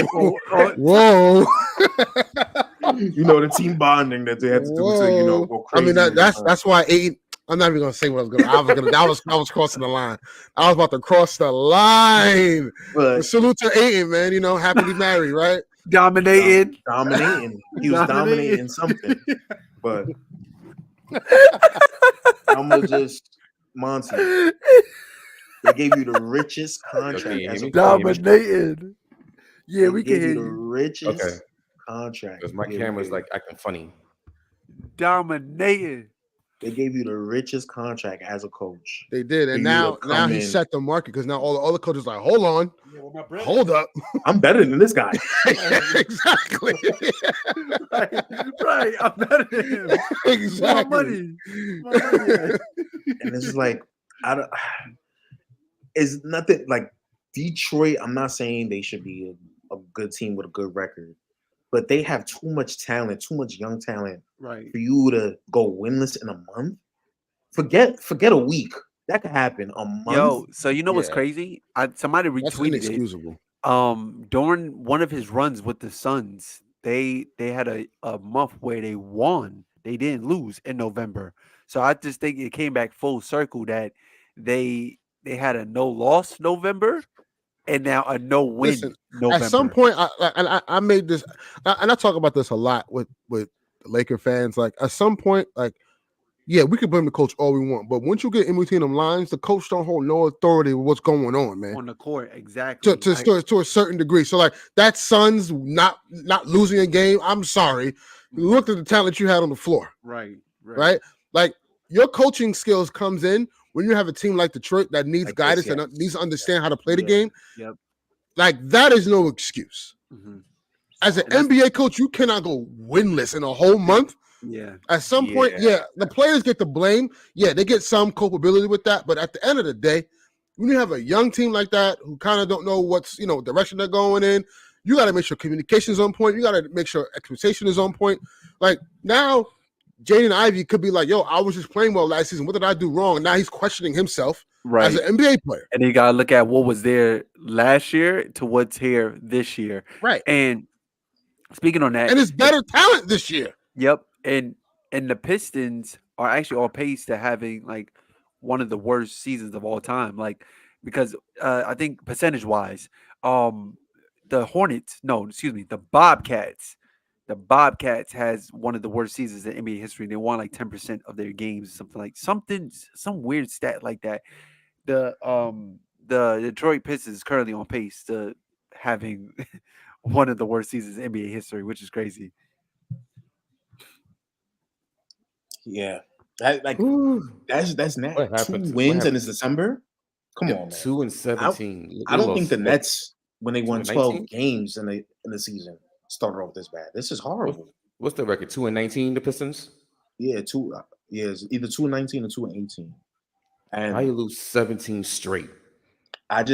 You lose 17 straight, and I have people telling me that they're gonna be more competitive. This and that, and the third. I'm like, okay. They wasn't the first week. It wasn't the first week when those 2 games, and then it's like, what's happening? Oh no, this part of tanking. It's part of the young guys. It's part of the building the culture. You're building the culture of losing. And last time I checked, the Detroit Pistons franchise, they won 2 titles. They won with 3 titles. They had Hall of Famers. They had really, really good teams. They had Hall of Fame teams. And you mean to tell me the city of Detroit is going to allow this type of play, and like at some point they're going to have to at least invest in getting winners into the culture, getting winners into the locker room, getting veterans into the locker room, because you cannot have a bunch of young players on the squad that's going to have a culture of established losing. Well, actually, there are a couple of veterans: Bogdan Bogdanovic, who's on the trade block, Joe Harris, Alec Burks. So you still have a decent veterans, but at the same time, it's like, okay, like where's the winning? Where you gotta show me something. You gotta show us something. And I think also part of that is due to Cade Cunningham. He's not taking that leap. Like and get I thought, and get Killian Hayes of the starting rotation. Like stop. No, we're gonna stop right there. What? We're gonna stop right there. We're not gonna do this to Cade. No. Don't do that, Armani. Don't do that. Look at his numbers. Let's look up his numbers. Whatever, by the way, get Jaden Ivey. Look I up need his him in the numbers. starting lineup. I need Jaden Ivey in the starting lineup and get Killian Hayes off that team, please. So he's the second coming of Frank Ntilikina. He's the second coming of Frank Ntilikina. Like stop. Let's stop. I don't know. Frank Ntilikina is I don't know. I seen some good games from Killian Hayes. I seen some. Yeah, I have not seen one good game from Frank Ntilikina. I'm sorry. I'm not gonna lie. He's been I've playing seen the some whole good year games like from that. Killian Hayes at least, but Was Frank far Ntilikina, between. yeah, no. He wouldn't even get run in the G League. He's with the Charlotte Hornets. Yeah, not even playing. He not getting run. That's the point. That's the point. Yeah, that Frank Ntilikina, we couldn't let that go, man. That was crazy. Man. Well, I'm sorry. I had to go there. How you guarding Trae Young with 3 seconds left? Listen, Armani, in a playoff game and he even played the whole game. I understand what you're saying about Cade. I understand, but I feel like, it's due to circumstances. He's shown us what you feel like you don't see from Cade. The aggressiveness. You're the best player on the team. Take the ball. Control the offense. Stop passing the dead ball. It's your team. That's what he's trying to do. What Halliburton's doing on Pacers. Yeah, I feel like Halliburton is he's nowhere near Halliburton. Like, and you know what's crazy? Like, and shout out to my boy Mel. Hallie is his favorite player, yo. And I'm just sitting there watching last night's game, and I watched, a couple Pacers game this season. I'm just like, yo, this dude is really, really good. Really good. I don't really like his jump shot, but the fact that he had Drew Holiday off balance all day last night. He had him in circles. Hold on. You said Mel? Yeah. You said his favorite player is Tyrese Halliburton. He's a Nugget fan? Yeah, he's a Nugget fan. Right? Yeah, okay. All right. Yeah. All right. But yo, Hallie is he's special. But and also then again, he has a better supporting cast. Halliburton has a better supporting cast than what Cade has. But I'm like, yo, bro, like Cade, like be aggressive. You know what I'm saying? Like it's not even on some pick your shots. Shoot the shots. He is shooting the shots though. Take those shots. Be aggressive. I feel like he's doing that. It's just he's trying to, but you gotta understand he's too. He's not getting the help. He's not getting the help. He's in a brand new system that's probably confusing everybody. Again, it circles back to Monty at the end of the day. It circles back to Monty because they didn't have no problem last season. They were just devoid of talent. You have some comparable talent now, and you're worse than you were last season. That don't add up. Yeah, that don't add up. Give Cade some time, man. I'm telling you. That kid is absolutely special. He's special, and we gonna come back with Cade and that Cade Hallie talk soon. I'll put it like this: I'd rather have Cade Cunningham than Quinn Grimes right now. Absolutely. Come on now. What? Well, of course. I mean, duh. Because right now, Quinn Grimes, he's a no-show right now. Again, he's not starting two guard. You're going on your rant. Okay. Oh, and no, I'm not going to my the same guy. Wait. The same guy that they wouldn't trade. They wouldn't put in a package trade for any star. Yeah. That Quentin Grimes. He's untouchable. Yeah. Get some crock of shit. Get out of here. You want family? You want 10 first-round picks? Like, bro. Yeah, you want Quentin Grimes too? Nah. Deal done. No. Walk away. That's too much in a trade. That's all our rotation. Quentin Grimes? Rotation of cardio. They lied to me. Let's be man. Quentin Grimes wouldn't even start on the Nets. Thank you. He wouldn't. He knows it. He knows it. Yeah, exactly. He will be a third string on the Nets. Let's be real, because Lonnie Walker. That's a fact. That is a fact. All I gotta say is you're welcome. Thank you, Lakers. Thank you, Lakers. Yeah, you're welcome. You're welcome. You're welcome. You're welcome. We finally got one on y'all. We finally got one. I mean, the D-Lo one was kind of. No, we got two on y'all. We got D-Lo. No, D-Lo was good. D-Lo hooped. He was an all-star that year. Come on, man. Got y'all to the playoffs. Come on. A great morale to get KD, right? But I'm about to say good looking on taking that Mozgov. You know what I mean? Like we needed to get out of that. Man. So. That's fine. Good question. Speaking of this, since we're on the topic real quick, I don't appreciate y'all for Brook Lopez. I don't. I mean, that's y'all fault. Y'all should have known LeBron is coming. No. Y'all should have known LeBron is coming. Let's keep him. That's on y'all. Mm-hmm. He's the perfect center next to LeBron and AD. The perfect center. That's y'all fault. That's bad management. And he wasn't treated too nicely in LA. He really wasn't. Yeah, true. Yeah. So I want to ask y'all this question. All right, so we're in the 20-game sector of the season, right? Which team do you think needs to start thinking about rebuilding? What team that needs to start Chicago. doing what? That needs to start doing what? Rebuild. Chicago. Rebuild. That's come on. That is the most obvious team right now. Is Chicago. Yeah. Because like all the other teams, right? Eric, you mind pulling up the standings again? It's very close. It's extremely close. Yeah, the teams are very close, and it goes to show you that this league is very competitive, especially this season. But Chicago is like the number one answer of the team that need to rebuild, at least for all the other teams that we spoke about, as far as like bottom feeders and stuff like that. Like you look at the Pistons, you look at the Wizards, Spurs. I think those the Spurs, like those teams have young players that just need to I don't want to promise.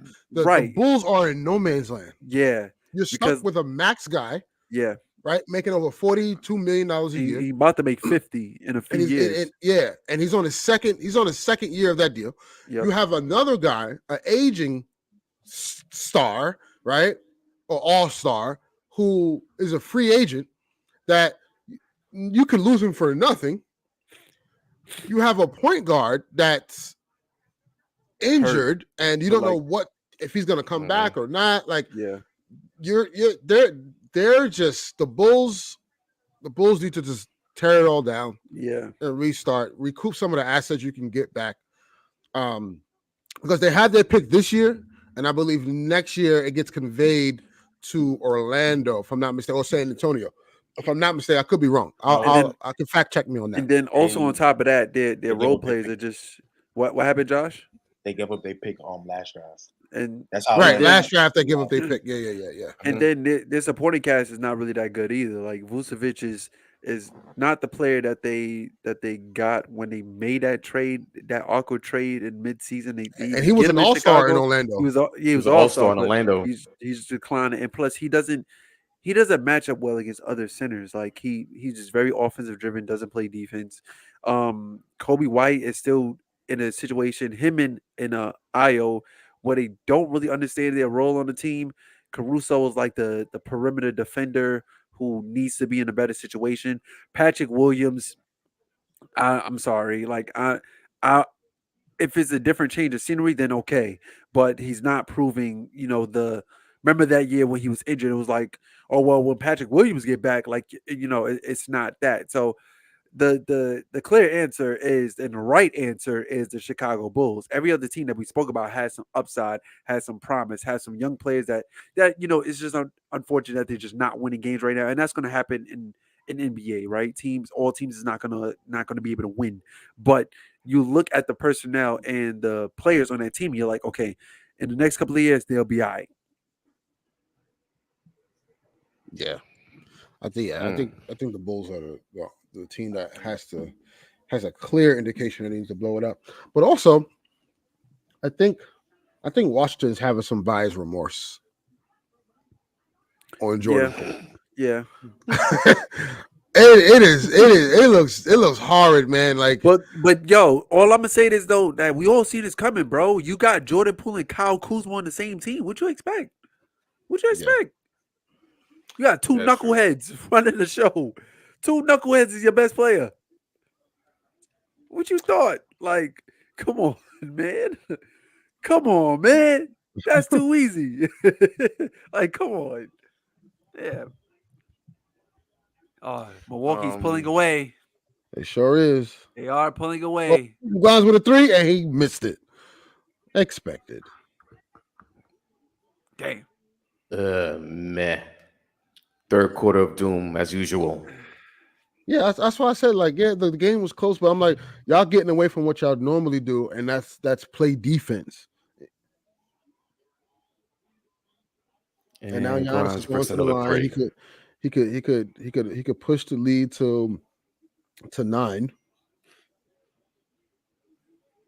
So yeah, it's looking it's not looking dark, but it's looking shadow right now. It's looking shadow.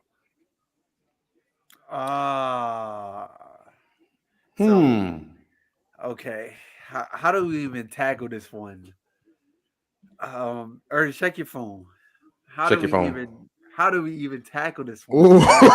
Oh man. How do we even what is the streets calling him?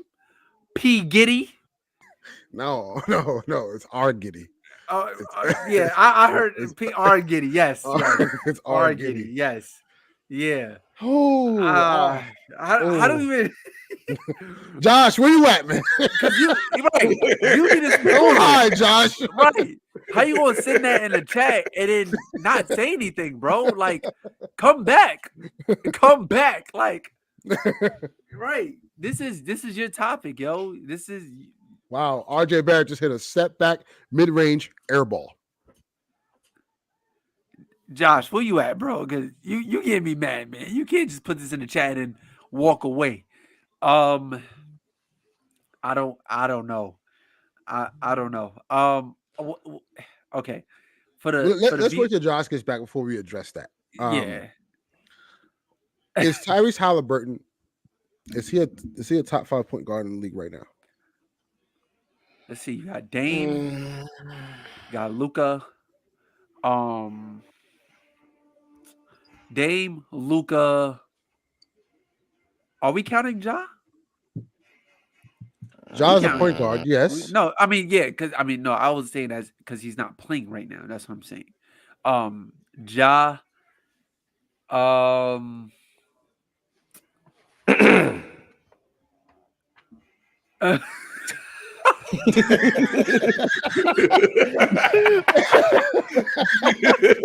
Nah, Josh, come back, Josh.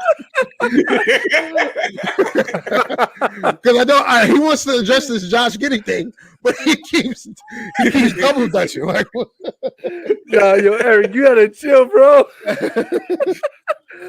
Like, come on, man. When is time? When is to be like his time? Like, for real. Like, you just don't average like 25 a game in the playoff series and not be considered at least one of the top 5 point guards in the league. Like, what are we doing? Like, you know, you talking about Brunson? Yeah. Oh, and then and then 2 years, like not last year, but 2 years ago, when Luka went out against the Jazz, yo, man, he cooked the Jazz. He cooked Donovan Mitchell. Oh, back to here we go. Here's a real question. Is he better than D'Lo? Yes. I'm taking Brunson over D'Angelo Russell. Like, what are we doing? Ern, I'm gonna be honest with you. No, seriously. Seriously. Career highs this year. That's all I'm saying. No, right. And okay, so and here's my question: are we going based off this season right now? Well, overall, obviously, okay. Brunson. No, right, and I'm trolling because like Brunson is the guy. He's the guy on the Knicks. Right. D'Lo clearly is like the third, sometimes fourth, sometimes fifth, depending on the day. And sometimes we be yelling in the group chat at D'Lo. So yeah, come on. D'Lo has been playing some great basketball, especially committed to the defensive end. But that's this is off topic. This is something I just need every game from you. When the jump shot is not falling, play defense, but also like the other night. Right. Also, he had 10 points, but he had like 5 steals. Also, he hasn't been turning over the ball. He hasn't. And that he's shooting over 40% from 3 this year. And that was my biggest issue with D'Lo. The dumb turnovers, the really dumb turnovers. But I'm sorry. all right, but yeah. All right. What did I come back into? Wait. So because you were double dutching, right? You sent that pipe bomb in the chat and walked and away. then you disappeared. Right. So we gotta talk about the real, cover the real. You know what I'm saying? We wait for you to come back. So we started talking about like the question started off, is Tyrese Halliburton the top 5 point guard in the league right now? And Eric got upset. Well, he didn't get upset, but he was just like, well, like, where's the Brunson love? Look, I named Dame, Luka. I named Dame, Luka, Ja, right? And then when I got the number 4, it was like yeah, that's what I'm saying. Where's Steph yes, Steph. I knew I was against somebody. Where's Shy at? I'm the shade. Where's Fox at? Oh, yeah, where's Fox? Y'all, I ain't gonna hold you. I'm sorry, y'all. I ain't have no food today. I'm hungry. I'm hungry today, y'all. So wait, what we talking about D'Lo for? Then? We talking about top point guard? Nah. Because he started going on a rant. Eric started going on a rant about Jalen Brunson, and I said, well, is he better than D'Lo this year? He's cool. No, yes, he is. Yes. No, it was just a question. Brunson is cool, but it's like I don't know if he's better than Fox and Halliburton. He's not better than teetering with Fox and Halliburton to me. Yeah. And to be honest, before LaMelo got hurt, facts. LaMelo was hooping. Facts. LaMelo was hooping, and they was winning. It wasn't like hold on. The score, yeah, you see that, Middleton, the score is 91-78. That's why Eric been quiet as hell. It's been so quiet, you can hear a mouse piss on a cotton pad. That's how quiet it's been over there. Hey, let's change that. Let's change that name right there. Yeah, you might. Yeah, change that name because y'all ain't going to Vegas, okay? Y'all ain't going to Vegas. Listen. Pack the bags. Listen. Cancel the flights. Get on the A train. Throughout the whole year. They have. Before y'all start, I know you're talking right now, but listen. Third quarter is not their quarter, but this team has made a habit of going down big in the third quarter, and then fourth quarter somehow, somewhere they make it to they miraculously come back. Resilient against Giannis. Yeah, the last game, yes. Yeah. They came back. They were down like 11 in the fourth. Yeah, going to the fourth quarter. Then Julius Randle messed it up. Yeah, they had a 1 point lead with under a minute to go. Brunson was hooping, and then he was hooping. Brunson had 45 that night. He was hooping. Yep, he was hooping. Let's not forget that. Let's see what happens. Let's see what happens in the fourth quarter. Right now, Josh, where you going, man? We need to have that talk, Josh. Come on. Yeah, Josh. All right, you put in the group chat. Talk, Josh. You talk about it. Mm-hmm. This is your. So there you go, guys. Real talk about the real.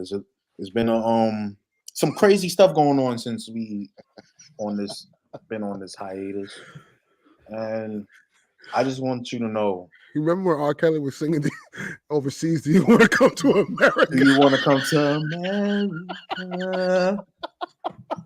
Yo, that was wild. Oh, it should be like it's just crazy what they let happen before they was like, yo, this guy's wild. Josh Giddey, guys. Josh Giddey is in the news for having sexual relations with a minor, high schooler, and every time we hear a story, a little snippet of the story, it gets worse. It's like we find out it's a relationship from 2 years ago, and the girl is like 15, 16 now, and 2 years ago, it's like, do the math. It's like, man, I know you're 19, but still, bro, like, you're an adult. Mm-hmm. Like, I really hope, because we got to get innocent before proven guilty, but it's not looking good. And you're in the NBA, bro. Like, you're in the NBA. I know you're in Oklahoma. I never been to Oklahoma City, and I never been to Oklahoma. And, I don't know if there's baddies running around, but, bro, you're in the NBA. You're in the NBA. You're making mad bread. What are you doing? and you're flying to different cities. That's the luxury of playing the game of basketball, especially in NBA. You go to different cities in the country, and this girl was in LA, supposedly talking about flying different cities. She's from LA. That's where the legal stuff come into matter because the age of consent in LA or California is 18. Crazy. Way that, man. So I really hope this is not a Karl Malone situation. If you guys don't know about Karl Malone, just type his name in. Just type in Karl Malone's name, and you'll see. I really you ain't hope, sure what's going on.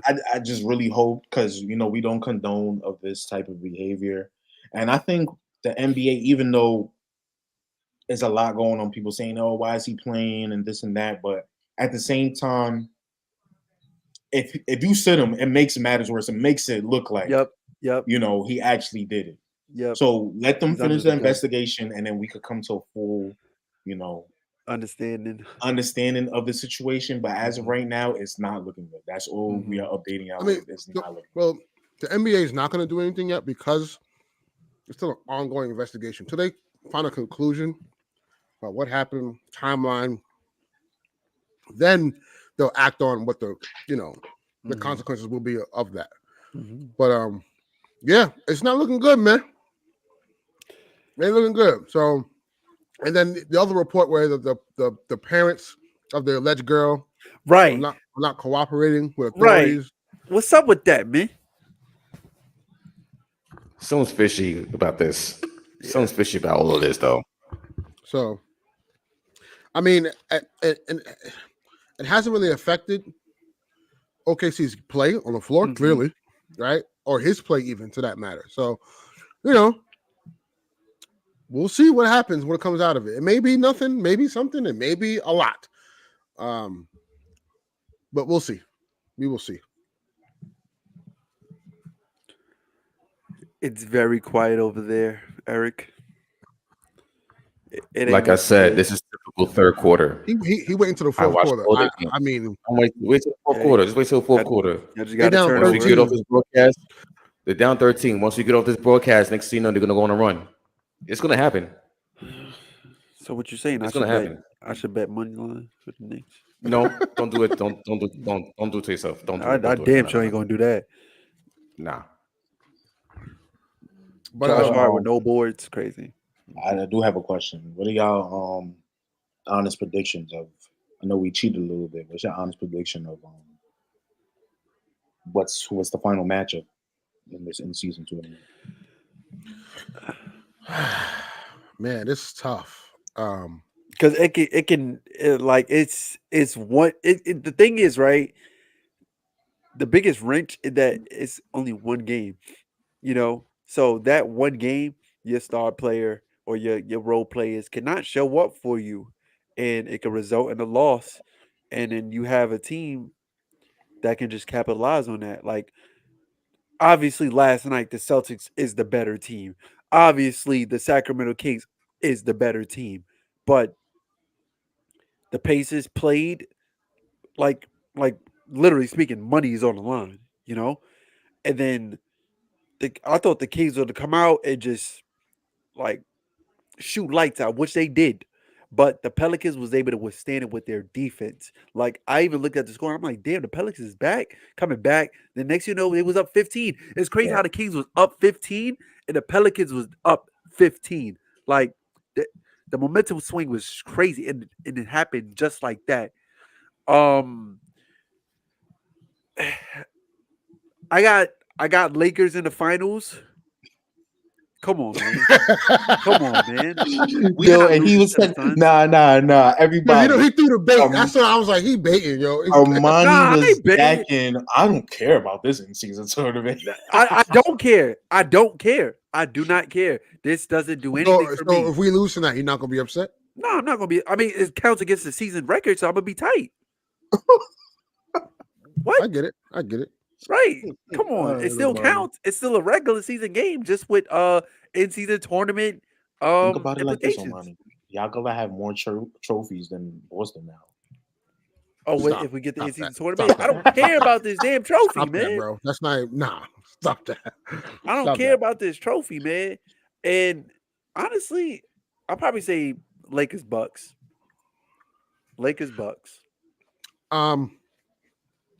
I do think the Lakers will get to the championship. I do think so. But in the East, if the Bucks win this game, I got the Pacers beating them because they don't play any defense. And that's right up the Pacers' alley. Like, you don't play defense, they're gonna just run up the score on you. Yeah. So I got Lakers and Pacers in the finals. I got the Lakers. Also, you got to remember, Giannis. Well, they still lost, but Giannis dropped 50 against the Pacers and still took an L. Yeah, he did. So, but also Dame didn't play that game, but still though. I don't know, guys. I like the play. I like the Pacers. But it could be the Pelicans in there too. Like, because also I think too, this is more tailored for the younger teams. So like, if we get Pelicans and Pacers, I won't be mad. Right. But if that's the case, I need to see more from Zion. But Zion. That's a game Zion could get off on, I think. Right. And like last night, I wanted to see that because, as I looked on the court, and I don't really follow college basketball that much, but you got Duke, you got Kentucky, like you got Zion, Duke. Yeah, Giannis just hit a pull-up three. That's crazy. And then you got Kentucky, Monk, Fox, and that's a rivalry right there, right? So, and two of the biggest programs in college basketball. So, I wanted Zion to show up because Ingram showed up. Fox it took him time to get there. Monk did his thing, So Sabonis was hooping, Sabonis was definitely hooping. Sabonis was hooping. Yeah, but sure. I want Zion to show up. This is your team, and you're not playing like it. Ingram is making me proud being the mid-range assassin. Yeah, Josh, bro, just face the fact, bro. He's better than LeVert, bro. I didn't say nothing. I know, but we had these conversations in the past. But I need Zion to show that this is his team. But do y'all think he's healthy?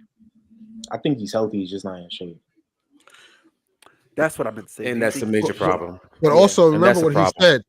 See, here's the thing though. The Pelicans have a better offensive rating when he's running the point. And remember, he said like I think a week or two ago, he's just trying to fit in the system and he's still trying to figure it out too. Yeah. Where does he lay in all this stuff, right? Because clearly, yes, he wants to be the guy, but also and one Randall, nice. But why is it tough for him to adjust? Because remember last season they was in the 4th seed. You see what I'm saying? They was out here smoking teams. And remember they had the infamous game where they smoked the Suns. He had the windmill dunk at the end of the game to prove a point, So what is different about last year than this year? Last year, during that time when the Pelicans were soaring like that, no pun intended, but they remember that Ingram did not play any of those games. And Zion was kind of he was on the bench. He had that wrist injury. Oh, yes, true. And Zion was kind of like the guy. He was running free reign. He was everything ran through him. And true. That's what it's just and I think we all talked about this about the Pelicans.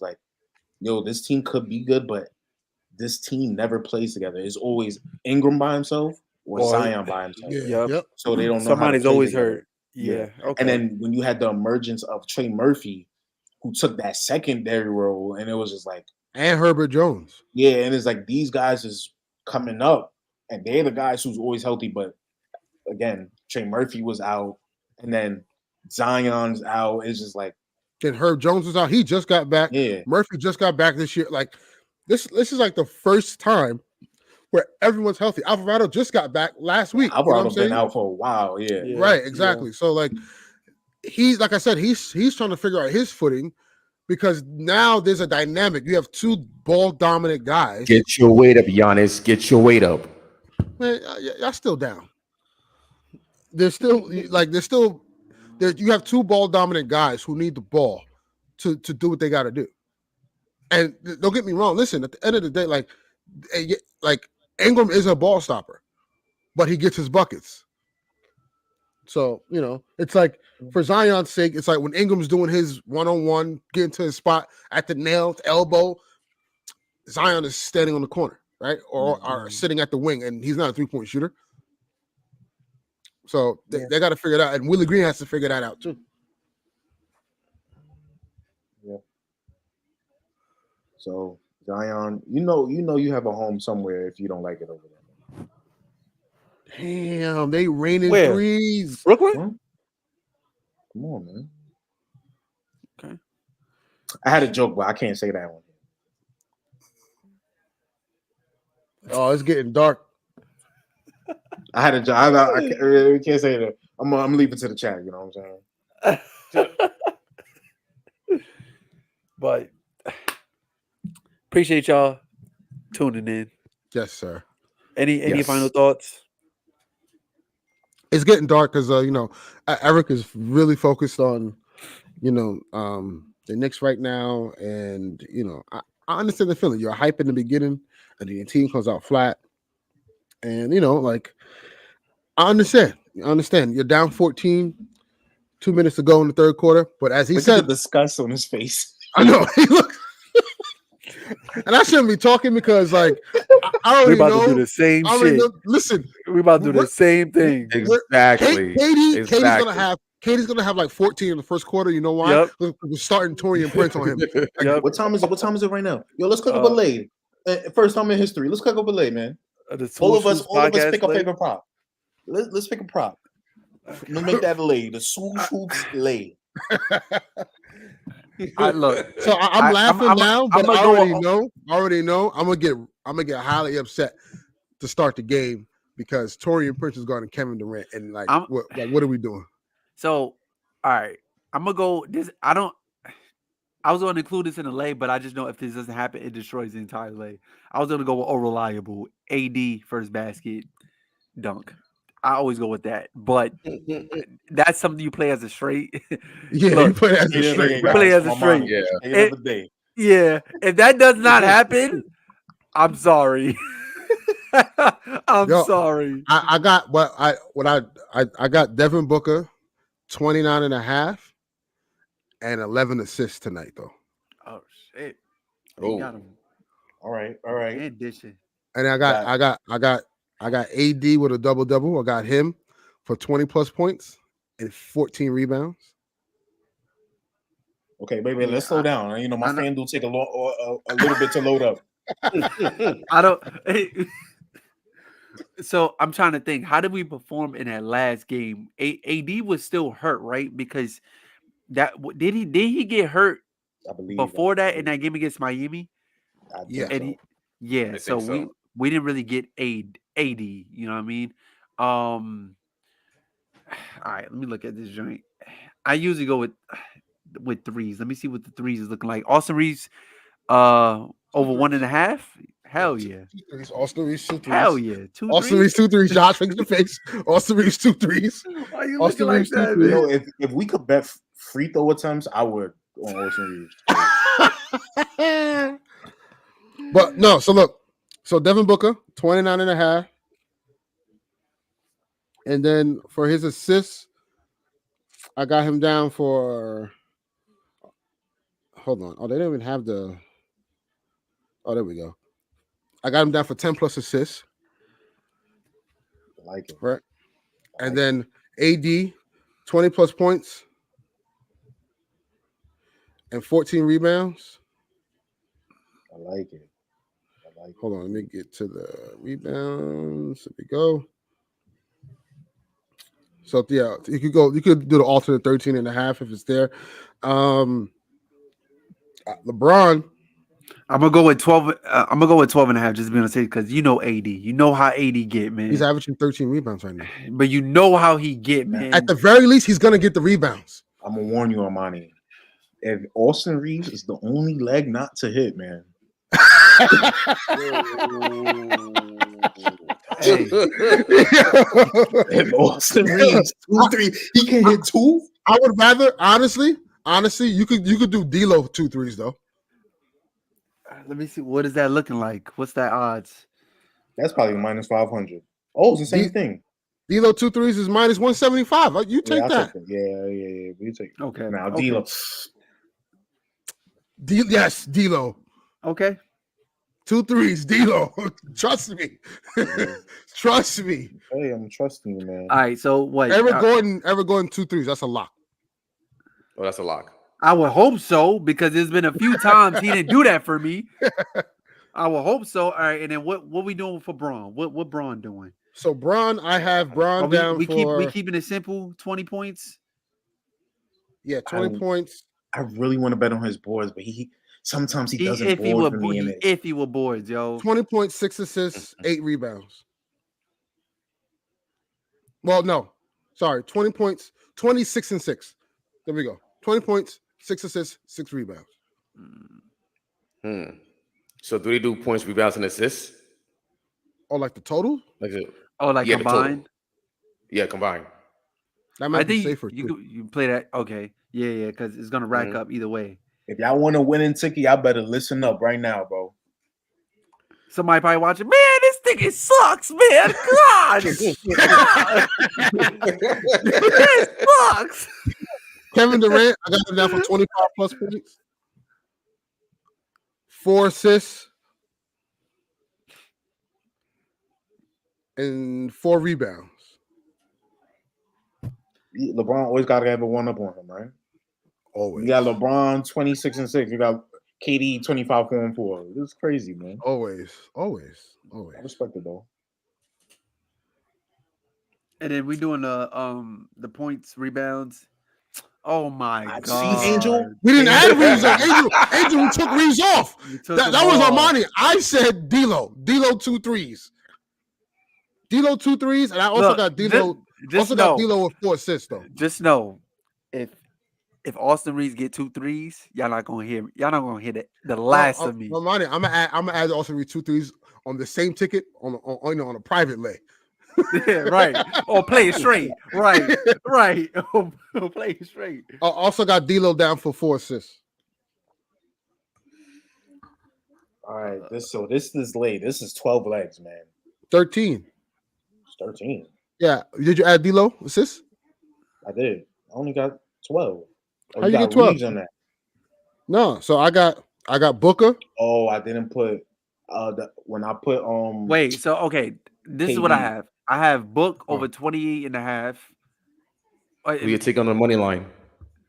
I'm not taking the money line. I'm sorry. I'm sorry, Lakers. I love you. I never took the money line. I'm not taking the ML. I never. And before I say anything, like I didn't know that Detroit was winless. So I'm like, everybody on Twitter is like, watch when the Lakers play them. We're gonna lose against Detroit. And I'm like, you know what? I believe it. I can see us losing to Detroit because that's just what we do. That's what we do. You know what I mean? That's what we do. We let journeymen cook up. Why did Jordan Goodwin for the Suns was cooking up against us the first time we played the Suns? Why? Why? So look. Why? So we got Devin Booker, 28 and a half. 10 assists. I thought it was 29 and a half. Oh, it's 29. Yeah, all right. Yeah, 29. Okay. 29 and a half, D-Book. 10 assists for D-Book. 20 points for AD. 13 and a half rebounds for AD. D'Lo, 2 made threes. Eric Gordon, 2 made threes. LeBron, 20 points, 6 assists, and 6 rebounds. KD, 25 points, 4 assists, 4 rebounds, and D'Lo, 4 assists. I didn't put the KD rebounds because when I added it, it didn't add no value. It didn't add nothing at all. Really? So I don't want that to miss. And then I'm like, yo, it didn't add no value, and I lost the lane. When I added it, I still won the same amount. It says I will win the same amount. So take it off. I don't know if it's for that for y'all too. Hold on, let me see. 4 rebounds. You take this off. I mean, it for me it dropped. Hold on. Oh, nah. Add that 4 rebounds. Yeah. I just Add that 4 rebounds. What? I didn't get that. What the? Nah. Look. Oh. Yeah. I see it now. Add that 4 rebounds for KD. Angel said send him to play when we done. Now, we got you, bro. We got you. We put in 10 or 5 on this. I'm putting 5. 5, man. 5. Yo, come on, man. 5 with 9. $5, man. What you putting on it? 5 with 9. And hold on. I low key not, but low key though, history does say Eric Gordon do be cooking when he plays us. I'm tempted to put 7.5 points on the lay. That's what they got his points at? Nah, his lowest is 6.5, but 7.5 points is minus 700. I'm weak. All my homies like, yo, send the play. Oh wait, nah. Actually, that one don't add any value for me. I got y'all. New segment, y'all. Right, new segment. Just like TNT got their little joint, we got the FanDuel play of the day. Now, wait, let me just see, because even though I don't know if I'm gonna put it there, let me just see if I add this guy to the lay. Who?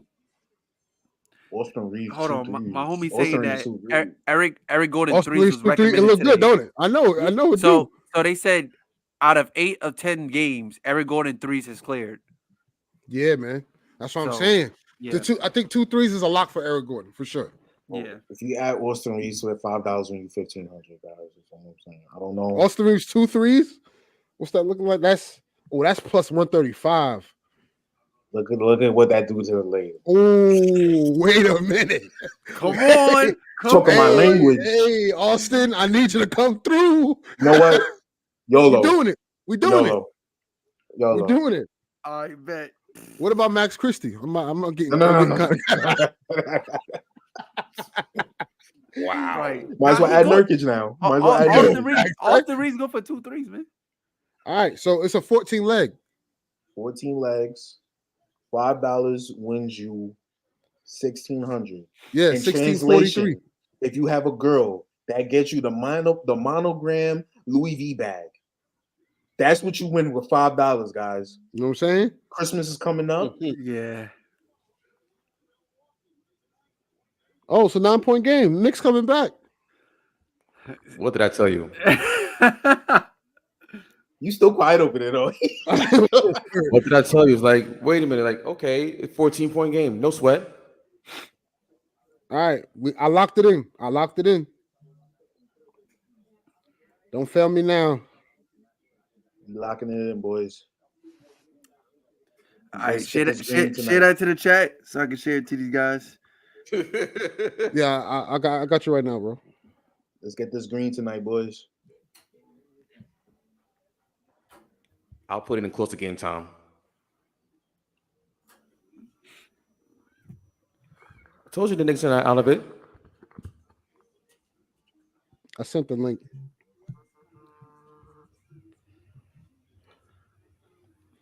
Hopefully, ladies and gentlemen, you guys will tail and you guys win some money. But until then, thank you. Episode 50 is a milestone. And if y'all win some money, I'm about to be on my KD. Send me some money. Send me some money. Yes. Send me some money. Drop your cash apps. You know what I'm saying? Drop your cash apps. Right. Send me some money. But thank you guys. 50 is a milestone for sure. Can't wait to 100 we got to do something real special for 100. No, facts. You know what I'm saying? We'll brainstorm, get some things together. But again, thank you for tuning in. Enjoy the rest of the in-season tournament. Shout out to Adam Silver because this it works, man. It works. We've been seeing some really good hoop with this tournament lately. So another quick question before we get off the air.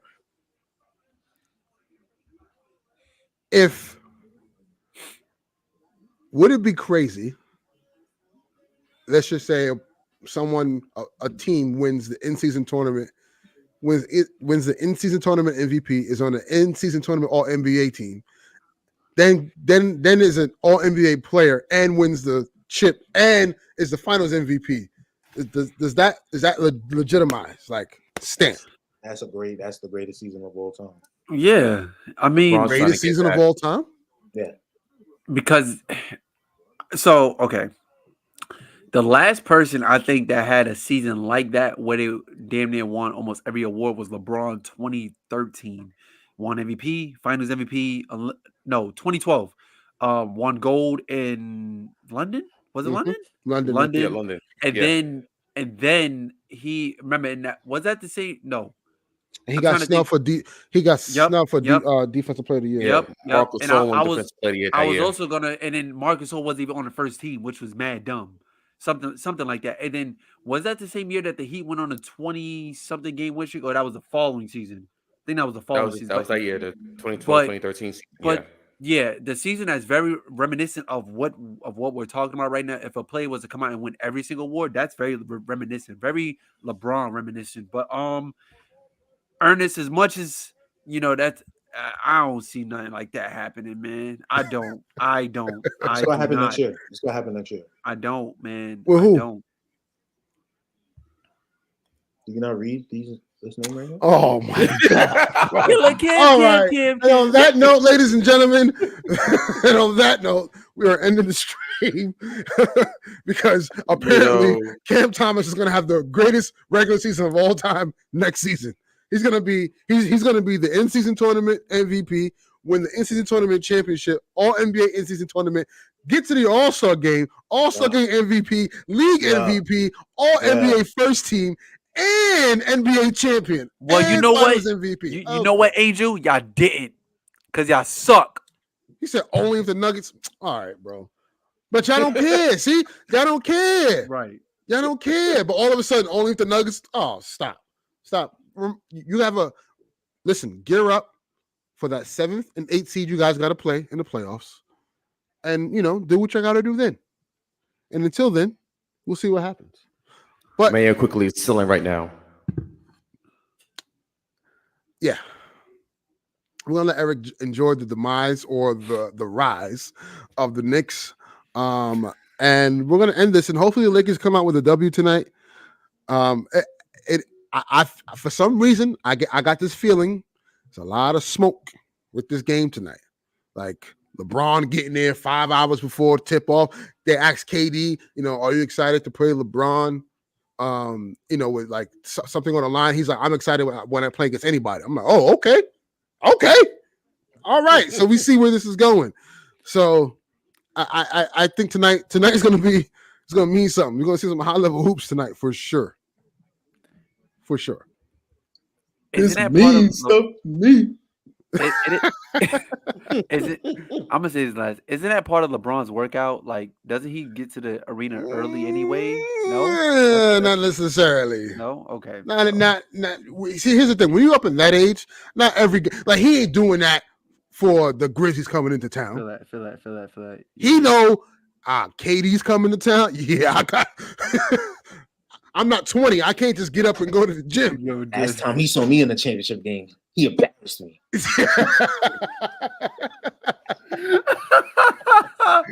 Oh my god! Yo. So yeah, I think tonight means something. Anthony Davis, brother, we need you. Tonight is not the night to be disappearing. Right. And I mean both halves. Don't come out the first half killing, and then the second half you don't put up a shot. You know what they say? And shout out to my homie Amor. He said AD always disappointing. All right, so we don't need that tonight. Let's be real. Let's be real about it. We don't need that. Like, brothers, come to hoop, please. Come. You got Anthony. You got Yusuf Nurkic guarding tonight. There's no excuse. That's dog food. There's no excuse. He cooked Jokic the other night. Let's talk about that. He cooked Jokic. Angel, where you at? He cooked Jokic the other night. But he wasn't the only one that cooked Jokic. But ain't nobody talking about that, right? I mean, nobody says Jokic is a decoy every game.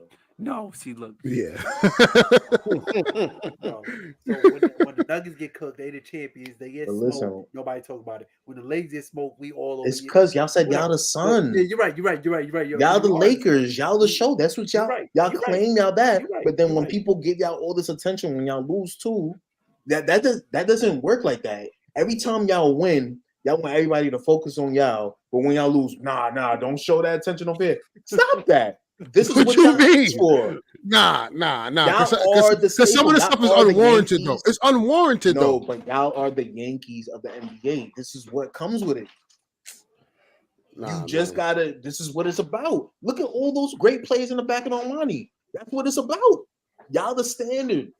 So if y'all not playing like the standard, people are gonna be over dramatic. And just like me, I'm over dramatic about the Lakers this year because my money's on y'all.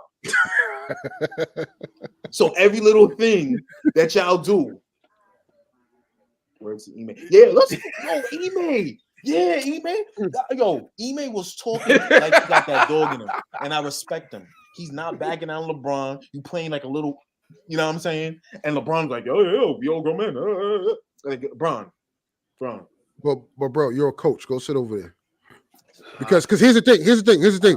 You talking all that, and you can't get on the court. So now your player is going to endure the vitriol of you talking like, with your chest out. You can't get on the court and defend yourself. Now you're putting your players in a position to get their ass whooped. You know what's crazy? Somebody dig through the archives and found like plays of LeBron cooking Ime when he was he dunked on him when he was on the Spurs and Portland Trailblazers.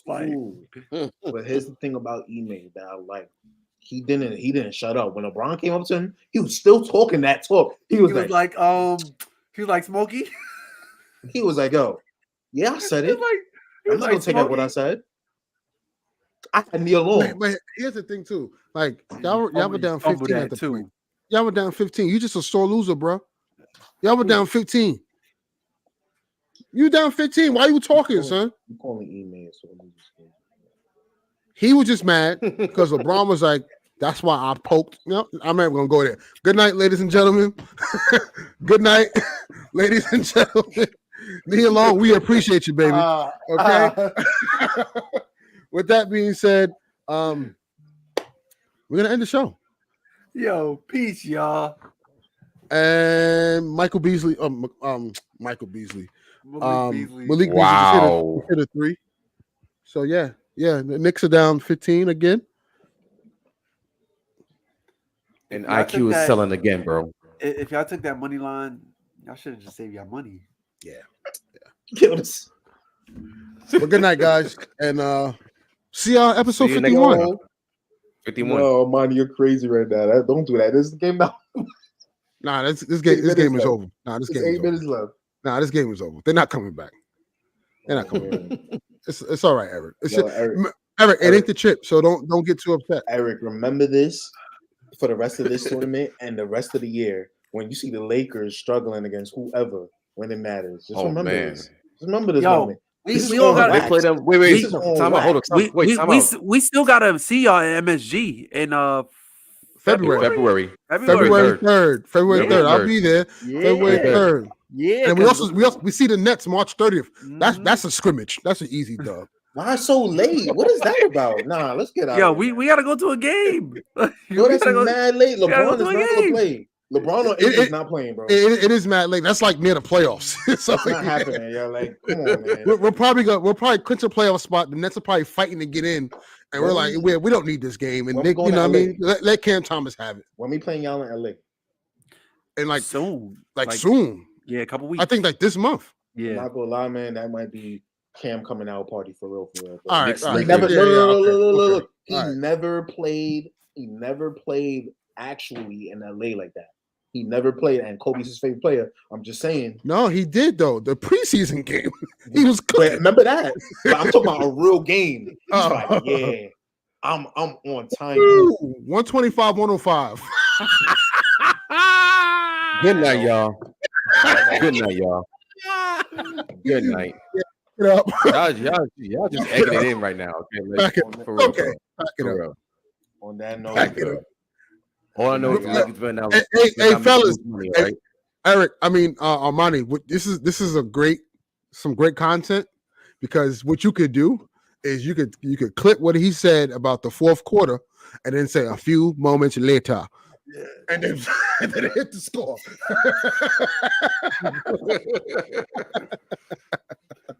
See, all right. I don't do this to the Lakers, but you got to do this to the Knicks. Like, okay, it's fun. Okay. It's fun, man. It's fun. That's what I'm saying, Eric. You gotta stop helping them out. I'm already admitting. Always dog them when they down. Because look, when they up, look how they treating you when they up. Look how they treating you. That's why I always, any chance I get, Austin Reeves, I never let them live the day that's here. Austin Reeves over my ass, bro. Stop that shit. And I can't wait until Cam start getting cooked again. Austin Reeves would be the second or third best player on the Knicks. Let's be for real. See, Eric. You see what? Remember, it was the Nets before. Now he can't even say that no more. I can. You can't say that. I can. You can't say that. He'd be the third best player on the Nets right now. You saw what Mikel did to the Magic, to the best defense in the league. That's the Magic. We beat the Magic handedly. And we did it twice. Did you lose twice? Oh, I don't think so. No, we lost. We lost by like 30. Listen, man. Eric, just remember this when they're down in the dumps and Armani's like, we can't get it right. Ernest is just like, we just need to do a change. Just remember this. Oh, just like last year versus the Nuggets.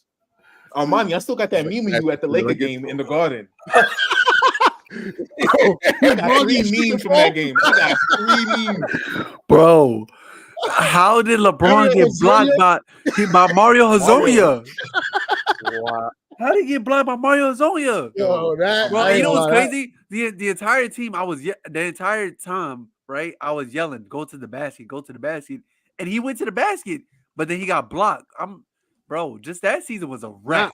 But remember, even last year, Armani, we was kind of nervous. That game went into overtime. Yeah, we were. But then the Knicks decided to let Julius Randle go 1-on-2 against LeBron and AD. And take us home and say, nah, it's not gonna happen. Yep. Yeah, that game. And I was telling myself, I said, yo, Eric, if we lose that game, I was gonna call out to work the following day. But thank God the tournament. The Lakers able to pull through. Listen, we got Torian Prince and Kevin Durant to start tonight. I'm gonna be stressed. So it's all good. It's all good.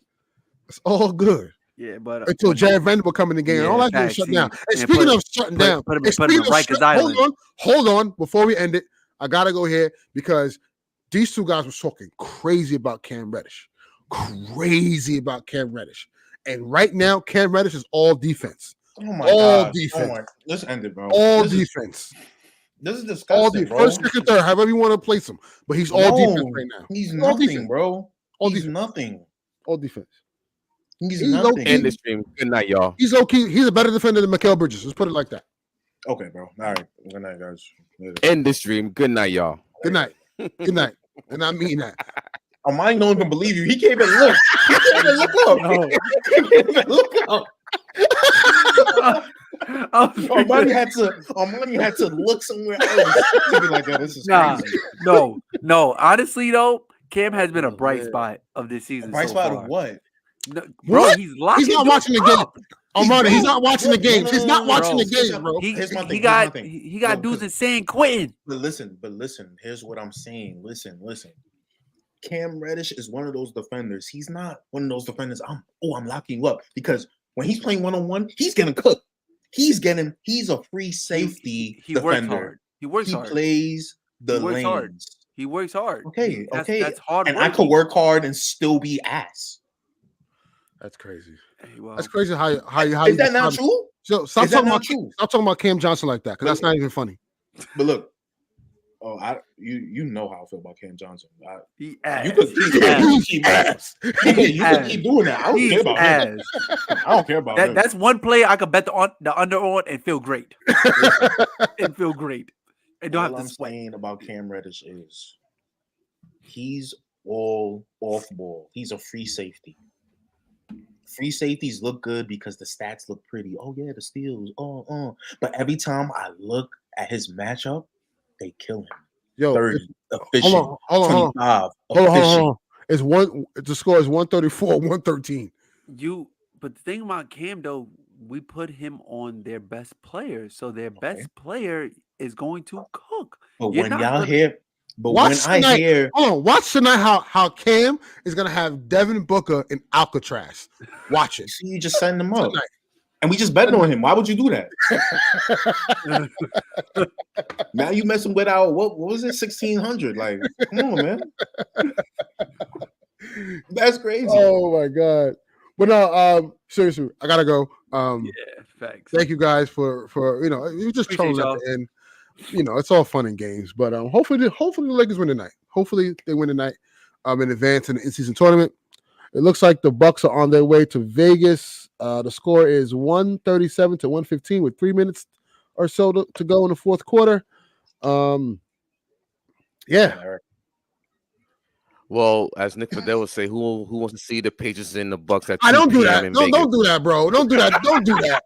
Don't do that because Nick Fidel sounds stupid saying that. Don't do that. Don't do that, bro. But I thought Mitchell Robinson was the best defender. I had to.